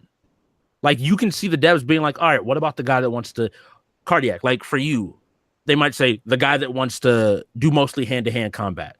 Boom. Black, the guy that wants to throw the Leviathan axe or use the Leviathan axe. Boom. Me, the guy that wants to use the blades. Each one of us could easily get gear and set up our play style in the way that we want to, and none of them feel like they were just there. It's like, no, you can play this way because we like play the way you want to play. And that's such a good feeling. And also thank them for not making you have to grind unnecessary amounts to unlock all the skills. If you play through the story, you will pretty much be able to unlock all the skills in the game, which is good because you don't have to like worry about everything. Or that River of Knives shit is awesome, or whatever it's called. That cooldown for the axe where it just like shoots at that flow of all the blades and shit. Oh my god, that saves my life so many times, especially with the Valkyries because it actually pushes them back. Bruh. Can we just get like, can I go back and play God of War like never having played it again? Can I just completely forget all of God of War and just go play it all again and just enjoy myself in it again? No, Yeah, I told Cardiac last night, it's one of the few games that I actually want to keep playing, even though I beat it. And it hasn't been like that in a long time because I feel like it's not that newer games aren't replayable to me. It's just like, I guess for me, I would say the time thing. Like games are much longer. I don't have the time, but I'd actually be willing to put through the time to start this shit. Like I wish they had a new game plus mode. To be quite honest. Yeah. The fact that they don't have new game plus and the game is kind of because you don't have a chance to go back and like, all right, now that I got all this gear, let's see how the game is. Well, and Black, I think I already talked to you, Cardiac, about this. Are either one of you all going back for a Give Me God of War run? What is that? The difficulty that is the top difficulty where they specifically tune encounters to be even harder, but once you start it, you cannot switch difficulties. Nah. Oh, I didn't. It's the 4th difficulty. Oh, so you have to. Okay, I was wondering like how you even select it. But once you select it, like they're literally like, yeah, if you want to do something different, it's like that. What was the game that did that? God, it's on the tip of my tongue. Can you describe it at all? Yeah, it was the BioShock Infinite. They had that mode, the 1985 mode, I think they called it, or something. Fuck them. Like that, where once you started and you can't go back on the difficulty, and you need to go like keep going. So, I'm not certain. It sounds somewhat appealing, but like, so I mentioned I gotten this PS4 relatively recently. It's because I didn't have the PS3 during that generation. Mm-hmm. So like I've been playing a lot of PlayStation games and catching up and shit. Like I played through the full Uncharted series or whatever, or at least the main parts of the game. I played through the God of War stuff. I'm playing through Infamous, so I've got other shit on my PlayStation library. Yeah, to catch up on before shit like Spider-Man. Well, we got other stuff coming out. Cause I know, at least for me, Detroit's something that probably I'm gonna get. I'm gonna play the demo to confirm that. But Detroit. Can we go back to where we have one game a month, please? Like, this is bad. Well, after this, it should be. It's kind of smooth because nothing really new, right? I mean, well, for me, Pillars of Eternity 2 dropped this month. No, that's what I'm saying. Like, I think this month is like when we get the we're also the rest of the period. But we're a month out from E3. Yeah, that's the thing. Usually, like May, this is the cutoff until the fall, basically. But I can't think of anything big coming out over the summer, unless somebody at E3 pops up and gives like a huge announcement. Because I know after Detroit, at least for me, it's Spider-Man. I think you're right. Well, for me, Vampire. Spider-Man and Tomb Raider. Vampire comes out next month. Oh my god, there's another Tomb Raider. I haven't really paid. Like, I need to go and check that out. But yeah. There's a that is. I mean, that's for a different show. Is there an announcement on The Last of Us 2? I'm assuming it's not coming out till next year, but they have I don't think it's pushed it till next year. They have not pushed it. I mean, before getting this PS4, I hadn't really been gaming as much, but getting back into it, there's some fucking amazing games with that. I think the first game I played when I got this was Horizon Zero Dawn, and like, oh, you're lucky. That game is fucking incredible. It's a good time to be a gamer right now. I'm sure a lot of people don't believe that, but as I look around at the landscape, I'm like, bro, I can't even catch up on this shit. There's so many amazing titles. No, there is. There's way too many games, and I'm way too old to be playing all of them. But I'm trying. I saw this article headline that was like, "The single-playing game's dead" or whatever. I'm like, what are you talking about? Yeah, I was like, EA did that dumb shit. It's like EA fucked up and made that statement as like God of War just came, like a few really good single-player games came out, and everybody's looking at them like, no, you just don't make good single player games anymore. No, they don't. All their games are engineered for online and but they don't even push the good ones. I'm still very mad about. I'm still super mad about the fact that they don't push Titanfall. Titanfall is such a good fucking game. Titanfall 2 especially. Like, they're such good games, but they get no support in comparison to their Battlefields. I mean, you have Dark Souls Remastered and Detroit this month left over. State of Decay 2. There's a good number of games in May, but like you said, until September, as of right now, the general public doesn't have a lot to look forward to. And it's funny because after, which I'm fine, because that means backlog. This is good backlog time. World of Warcraft expansion in August. Yeah, no, I feel like that's my time to actually catch up on my backlog. Because once Spider-Man comes out, I'm not gonna fucking care. Wait, did you say Red Dead was coming out, Black? Yeah, October 26th. Yeah, okay, so Spider-Man comes out the 7th. September, yeah, and then the 14th you have Tomb Raider. Then the 21st is the Spyro Reignited trilogy.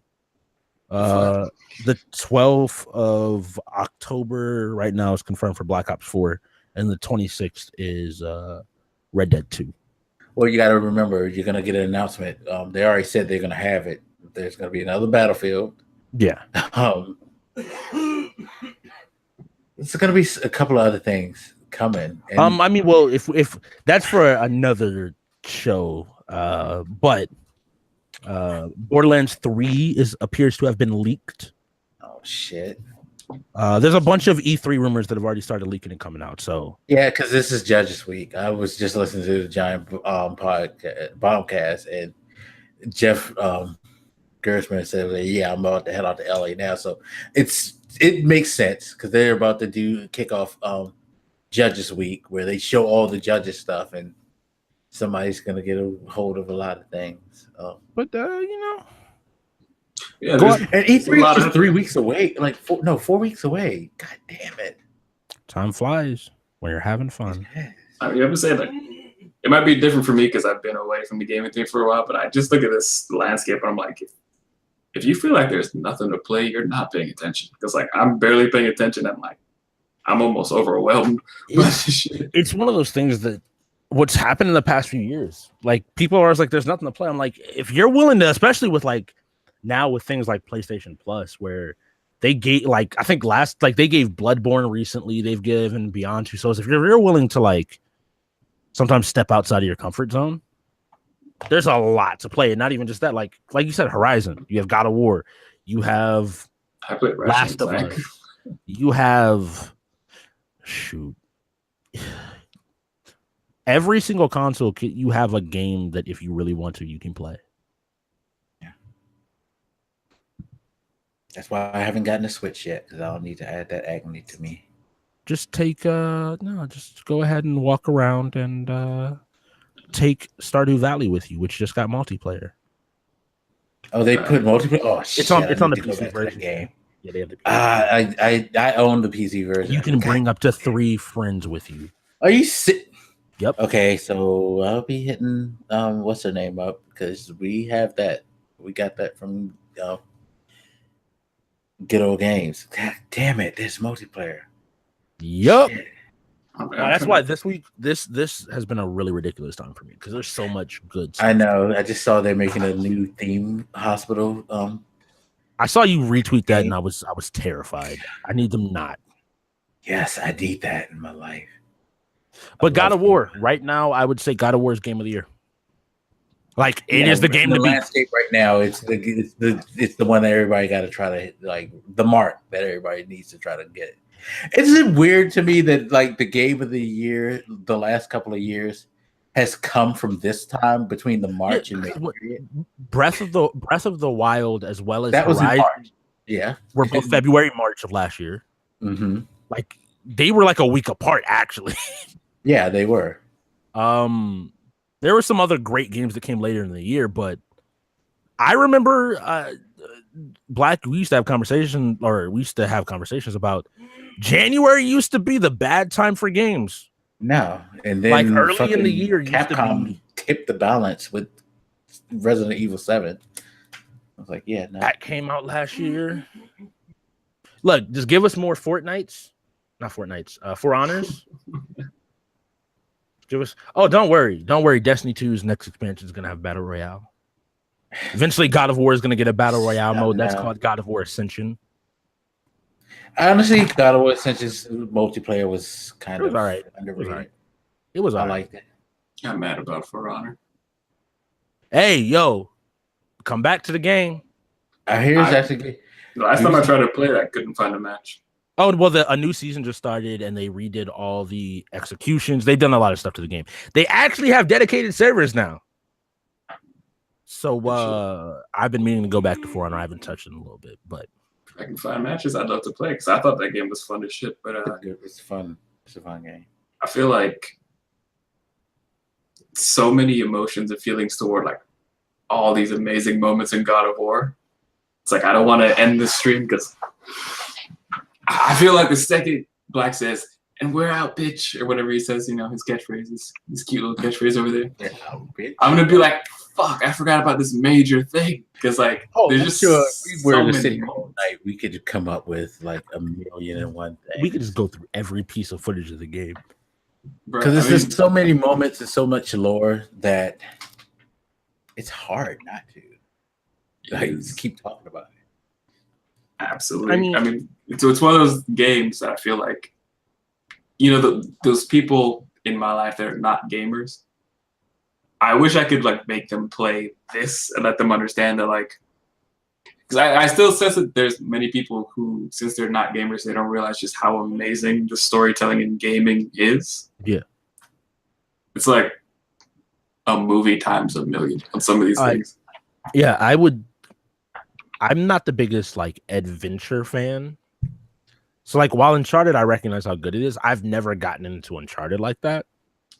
But right before God of War, the new one came out, I was watching somebody play God of War 3, and I was like, this is just a spectacle. Like, just to be able to sit back and watch this is just as enjoyable as like playing the game, because the storytelling is done well. Last of Us, like, games are not just, oh yeah, here's this nice little story while you press your buttons and play your game. Like, no, like, there's serious themes and concepts being presented. Like, if you try to explain that, Black, to like, you try to explain like what games are like to non-gamers, because I find it challenging. Because I remember after I played Last of Us, like, I put down the controller and I had to literally like go for a walk. Like, I was so fucking overwhelmed by that story. And I even had a friend, you know, dude same age as me. He's like, that's the only game I ever cried at the end of. But if you say that to people who like haven't played games, it sounds like the most ridiculous shit ever, because they're just not familiar with how intense those games can get. Like, they don't take it seriously enough as a form of art, I guess. It's what I say to that in anime and anything. Like, everybody just needs that one thing that kind of cuts through, like, that can show you like, hey, there's something more here. There's not just these games that are not just running along to the right of a level and jumping on the backs of things and jumping to the top of flags and getting stars. Gaming has become an artistic medium. You want a really good artistic game as well. Hellblade, Senua's Sacrifice. I need to play that. I hear that's really it possibly would have been my game of the year last year had it been. I played it at the start of this year and it's legit amazing. And my allergies are fucking with me. I don't know that I would like make somebody who hasn't played a game before play God of War, but no. I mean, if you put it on the easiest difficulty, you'd probably be all right. I mean, well, and I think that's a good thing too. Is like the difficulty levels now, because games are built in such a structure to where the story has more weight than necessarily the gameplay. That yeah, it's okay to put it on. I honestly say to people, it's okay to put it on easy if you just want to see a really good story and enjoy that. And I appreciate the fact that that's how they started phrasing their difficulties now. Like, the lowest difficulty now is like, I think in God of War, it's like, give me the story. Yeah, something like that. Tell me a story, something like that. I was like, that is great. You acknowledge that maybe especially with like, you know, some of the older games I'm playing through. I play through them because I'm like, I have to play through a full series if I say I'm going to do that. But I'm only in it for the story at that point. Like, if it's that old, I just want to know what happens and like experience it. I don't really want to challenge. So I say that, but I still never put it on easy. No, I always like put it on the medium because I want at least some challenge, but I do mostly want the story. But that would be the thing, is like, it would make me a lot less scared to like approach somebody like, hey, do you want to try this out? Yeah, but I think the issue is like, if you've never played, because I've seen this with like people I hand a controller, like if they've never played a game before, they just have no idea what the fuck's going on. Like if you've played shooters with a controller before, you kind of get the basics, right? Like right trigger shoots shit. You can, like, even the concept of moving the left and right joysticks around that feels comfortable to many gamers is just not intuitive for some reason to most people. So yeah, my parents, when growing up, my parents used to play Mario 64 with me and my brother. And I still remember I showed them Halo 3. And like the idea of moving both sticks, like this one's to move and this one's to look, is like a concept that is so foreign. But I think because there's stories of this on, like, I forget who did it. A game developer did it on Twitter, like with their parent. They played through Final Fantasy 15. And it's just like the patience to sit there and kind of figure out how to move and figure out how to do the controls. And I think it's got to be somebody that you're willing to spend a long time with. Or even if not that, then, you know, like you said, like I've gone to YouTube and like watched playthroughs, or sometimes they like pull apart all the cinematic scenes or whatever and just like string them together in a couple hours or so. Like I've seen some of these things that like feel like movies because they're just strung together so well. If you can get somebody past the idea of like you're just watching somebody else play a game that's stupid and get them to watch it, I feel like they'd watch it the same way they watch a movie, because I've done that with a few of these games where they're just like a movie. That gives me an Yeah, I've idea. heard of a couple of people who sat with their girlfriends, and like their girlfriends wanted to sit and watch them play because they liked the story. They didn't want to play it, but they loved watching what was going on. And that's the thing, like what I just thought of, because in this game you can turn off the HUD. So could you just straight up turn off, like if you knew where to go, just turn off the HUD and play through and record the game, and then just set it up so like it's like a movie. Assuming you're good. Yeah. It's gonna be a weird part in the movie where you're dying for an hour and a half.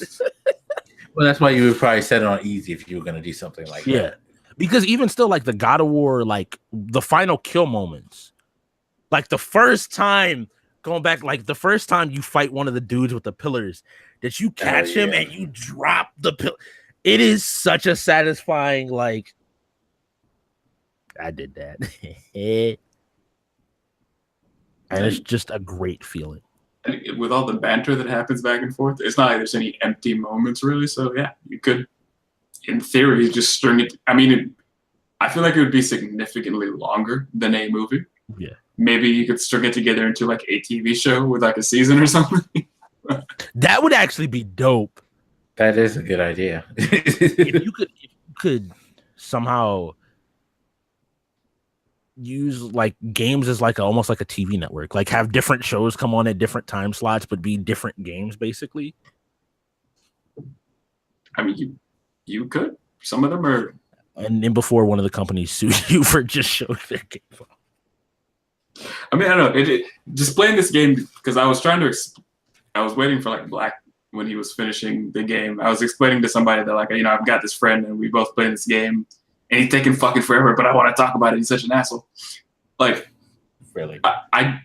Tara, you're an asshole. I could see the look in their face that like they just didn't understand, and it made me wonder as I was enjoying this game. Like, is there some way to kind of give them the sense of what the fuck I'm talking about? Because they just have zero idea.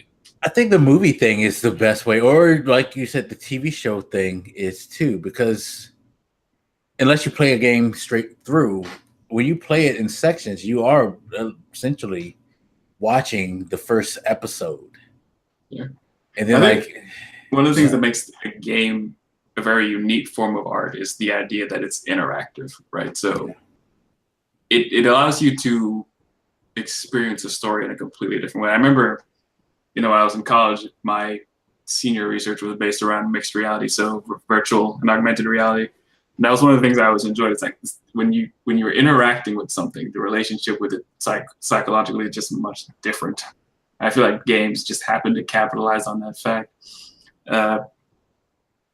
So I do feel like they need to play it at some point, but I don't know, maybe the movie thing works. I remember I was watching Wise's stream the other day, and like he brought up something about anime, and there was some people in the chat who just don't watch anime. So he brought up, because he's a fan of One Piece or whatever, so he like brought up these clips, like these action sequences and like these really dramatic scenes throughout that anime, and he's just like for like an hour or so just explaining all this shit in One Piece. And you actually see people in the chat like, holy shit, like I don't watch anime, but I kind of want to watch this shit. I'm like, it's the equivalent of that shit that he's doing right now for games. Black, speaking of which, have you watched Ippo? No, I haven't. So, I think like for me, it just comes down to like with anime or anything else, like just sitting the person down, because sometimes they don't. The first step is not necessarily getting them to interact with it so much as like what we were talking about before, seeing the medium as a legitimate platform. And once you see it legitimate, like I think about it this way, like if all of a sudden because all of us started off playing games for various reasons. And it wasn't until a certain point that it was like we got into stories, and then those stories made us question other stories, and then we start looking at like the premises of different stories. And ultimately, like what drives us to play games is the different worlds and the experiences that we previously had. And so, like when it comes to anime, one thing I always do is I'm like, yo, what genres of television do you like? So like if somebody's like, hey, I really love a sci-fi game, maybe find like a really good sci-fi game and just sit them, or like sci-fi. Find a really good sci-fi game to sit them down with. They like adventure, show them Uncharted, show them Tomb Raider. If they like Uncharted really is like a fucking movie. If they like fantasy stuff, right? You could show them God of War. You could show them like a bunch of different games, and you ultimately will bridge that gap because like they'll get it eventually. It's just they have to, once you find them something that piques their interest enough, they'll pay attention and watch it. It's why I don't necessarily recommend some of the weirder games to people early. That's where I see people doing weird stuff. Like, oh, what's the first game I should play? Here's this random indie title that was really a joke that has no real point to it. Yeah. Wasn't that your strategy, Black, with Katina? You know, I'm going to introduce you to a certain kind of genre of movie, but I'm not going to like shut the fuck up. But I'm not going to do any team shit. No. Like if somebody's into music, something like Transistor, because I know Black loves that game. Like, because there are soundtracks in game, like the soundtrack in this game as well. I bought that soundtrack.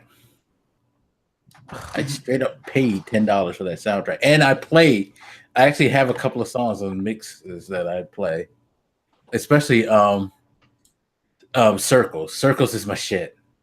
But I'm saying even for God of War too. God of War soundtrack is. Yeah, no, I want that. I want to actually get that soundtrack. And that's what I'm saying. Like, dude, like, you just gotta find the thing to like find the bait to sink the hook into. Because you know, as we're wrapping this conversation up,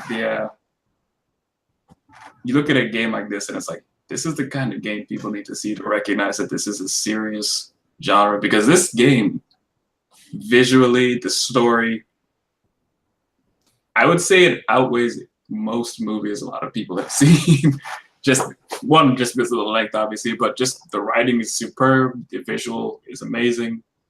You know, for all the people that go to movie theaters and like spend, you know, $10 or so to see like an hour and a half of a movie, I mean, this is like that times a lot. Yep. Dozens of hours of superb level entertainment. Yeah, $60 seems like a lot, but the payoff that you get from this is like, geez.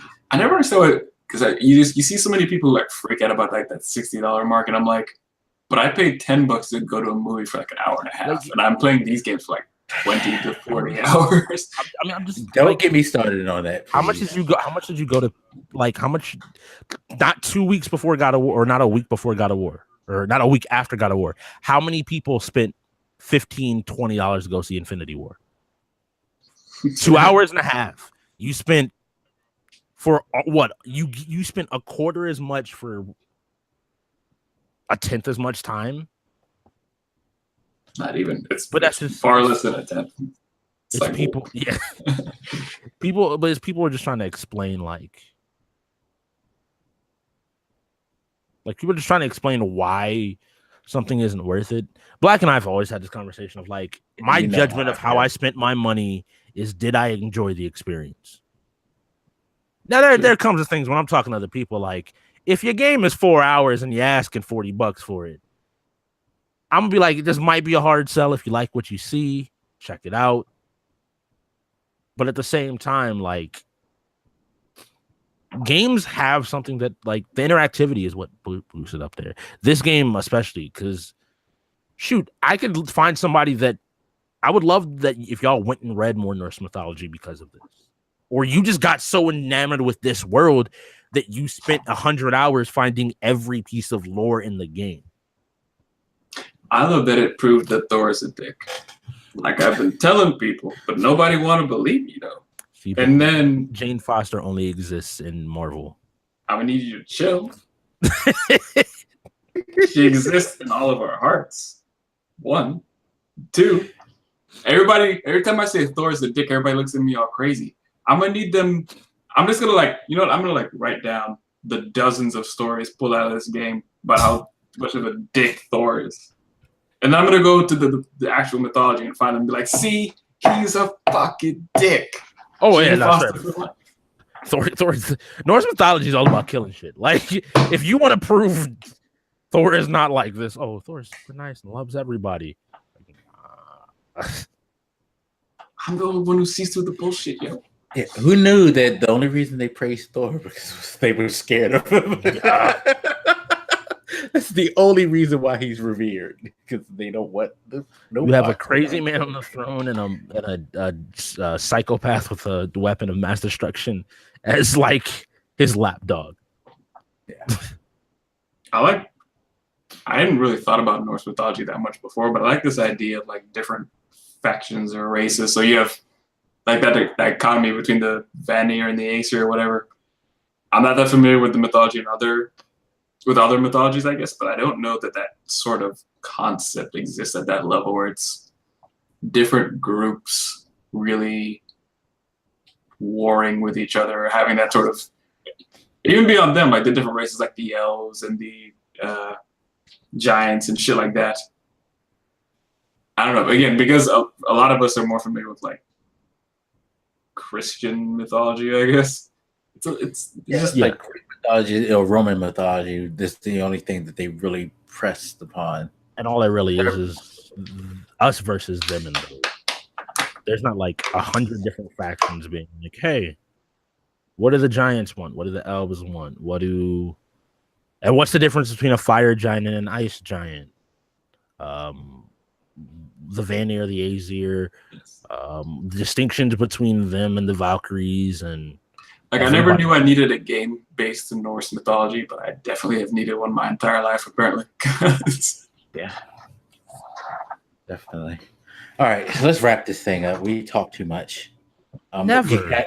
I mean, seriously, this game probably could do a 10-hour podcast if we really wanted to on this game, because this goddamn game is fucking amazing.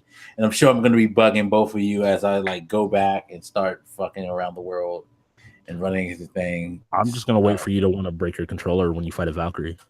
I've already wanted to do that. I've already wanted to do that. I've beaten a couple, and I've already wanted to like. I actually, one of the Valkyrie fights that I did, I actually sat the controller down with the game, not pause. It's just me as Kratos staring at the Valkyrie. I cooked dinner. I did all that other stuff. Like, I need to do something else right now, or else I'm going to flip the fuck out. And I did. I like spent a good hour before I picked the controller back up. It's like, okay, let's do this. It took me several days to beat all 9 because, like, you know, I would come home from work and I'd be like, all right, I can knock out the rest of these bitches, but it would take me like a half hour to an hour of trying to fight them and kill them. Yeah. So it took me several days because I could only even knock out a couple of Valkyries a day. Yeah, no, they're horrible. They're horrible beings, and but hopefully this is worth like restoring Valhalla, because goddamn it. Punch that bitch in the man. Don't worry, I've seen the end cutscene, so I know. I know what the queen tells you, and that's almost like that was some crazy shit right there. Oh, I wasn't even listening to that bitch. I was like, bruh, I kicked your ass. I don't want to hear you talk. You're not worthy. Fuck you. Tell me I'm not worthy. Step on my goddamn face like I'm the fucking ground. Fuck you, bruh. Like, I just wasn't even listening to her talk that entire time. There are some things where you finally get through them. You just like, I'm done. I actually do have to go back and like watch what she said, because I remember just like being inside like, yes, fuck you. And I just wasn't listening at all. And then she flew away. I'm like, wait, what she said? Wait, hold up. You gotta let me glow for a minute. Just one last thing. That's a good thing about this game, though, because if you do miss conversations, just go read Boy's journal. And I love reading his journal because of the way he frames it as if he's a child writing. It is the best. It's a great touch. It is so adorable. What was the one thing he said? The dragon one, and like where he's like talking about dad's talking about you need to do this, but I don't care. He just killed a dragon. Like, it's the best. It's the kid thing. I can't believe we didn't even mention the journal. Like, he actually, for those who haven't played yet, somehow and are watching this, fuck you. You should be playing it. And yeah, but if you're at this point of the podcast, one, you feel very, very stupid that you haven't played this game, I'm sure. And two, it doesn't matter what we say at this point because we've ruined it all. Yeah. But congratulations. Boy has a journal where he takes detailed notes about not just the story, but like the lore, the enemy types, strategies to beat them that he notices as you fight them. Like, there have definitely been times, especially early on, where I would like refer to voice, and I was like, how the fuck do I deal with these guys? I've had that nightmare that like flies into people's bodies and heals them and shit. I'm like, all right, boy, give me some help here. And then his only advice was like, kill them. I'm like, bro. Do what you did to the other ones.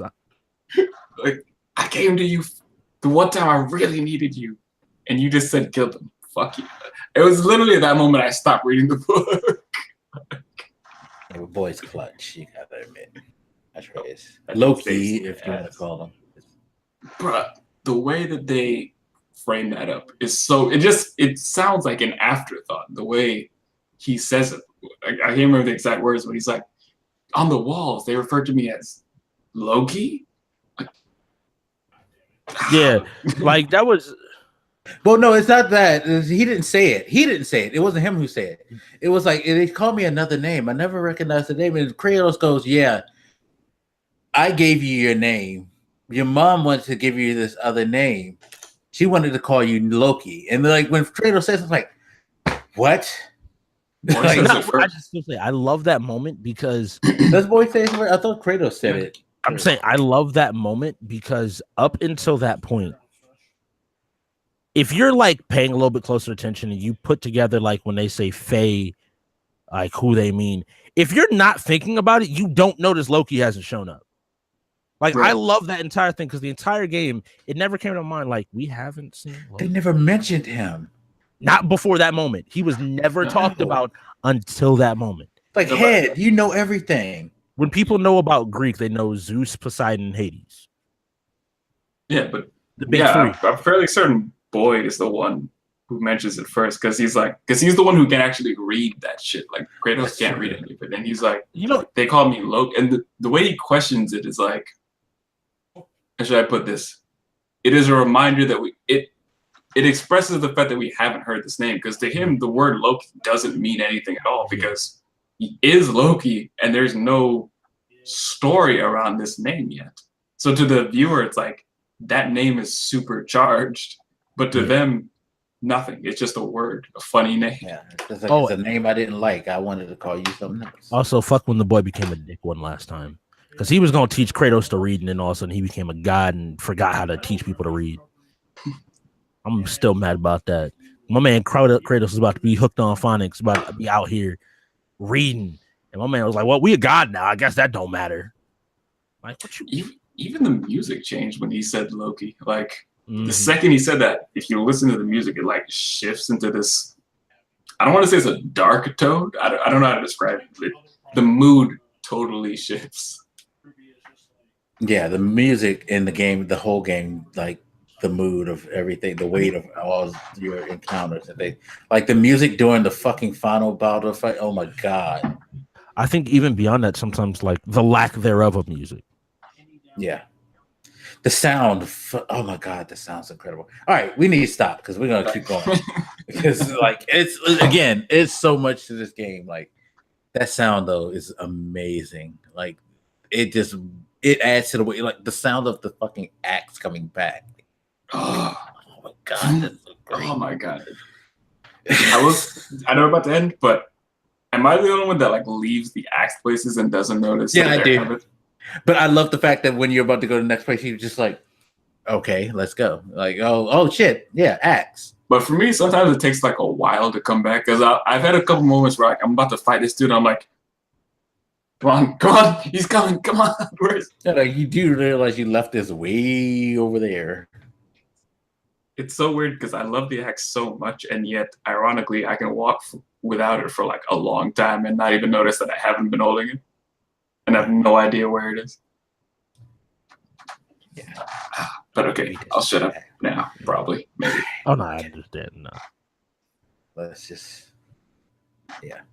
Axis Bay. Yeah, that. No, classic.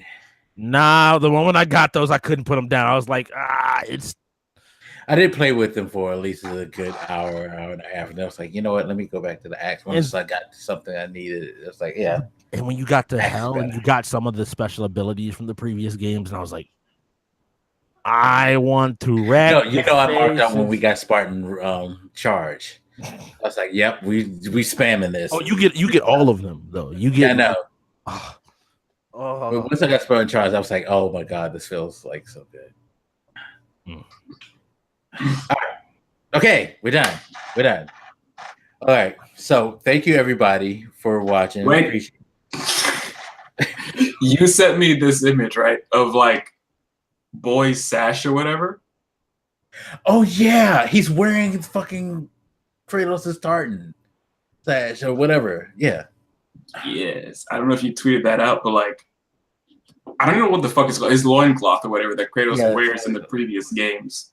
Boy wears it as like a belt or some shit. Right. Attention to detail in this fucking game. Okay, now I'm done.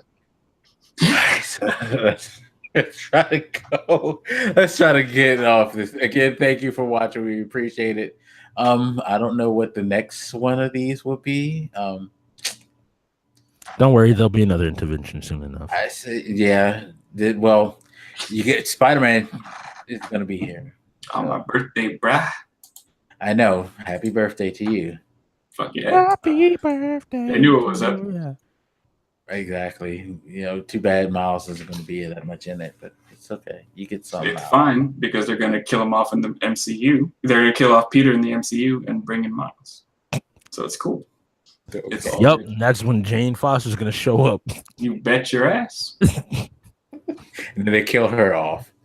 Anyway, I'm sorry, I just had to throw that in there. Anyway, thank you again. We'll see you the next time. Don't be mad. It's okay. Yeah, She'll live on in your heart, like you said. Bruh. They're going to be like, we're starting a new Thor trilogy with Jane Foster, and she dies after the first movie. See, heel turn. That's why Black is the dick. I am. It's fine. You deserve that after what you put me through. So. What are you? All right, y'all. We're out of here. Wow. Any party words? Any you have YoruStrix? Go play God of War if you haven't already, and if you don't, Black will find you and steal your PlayStation 4. I got a Pro. I don't need your that. Oh no, you're gonna sell more PlayStation 4. Broken PlayStation 4 is the GameStop. Actually, that's not a bad idea. I'll take yours and I'll turn it in and I'll collect up the credit, and then when the PlayStation 5 comes out, I'll pay for it with your stolen goods. Awesome. If you're gonna make a heel turn, go all the way. Okay. Cardiac, any party words? Game is a masterpiece top to bottom. I was always excited for it, but it really shocked me with how good it is on every level. Story, sound, gameplay, pretty much anything that you could rate a game on, this thing gets like top scores. So if you haven't played it, you've really got to ask yourself the question why you don't love yourself enough to treat yourself to things like this. Jane Foster over Dick Thor every day of the week. All right. So everything they said and more. Again, appreciate you guys watching. Hope you enjoy it. We'll see you in the next time.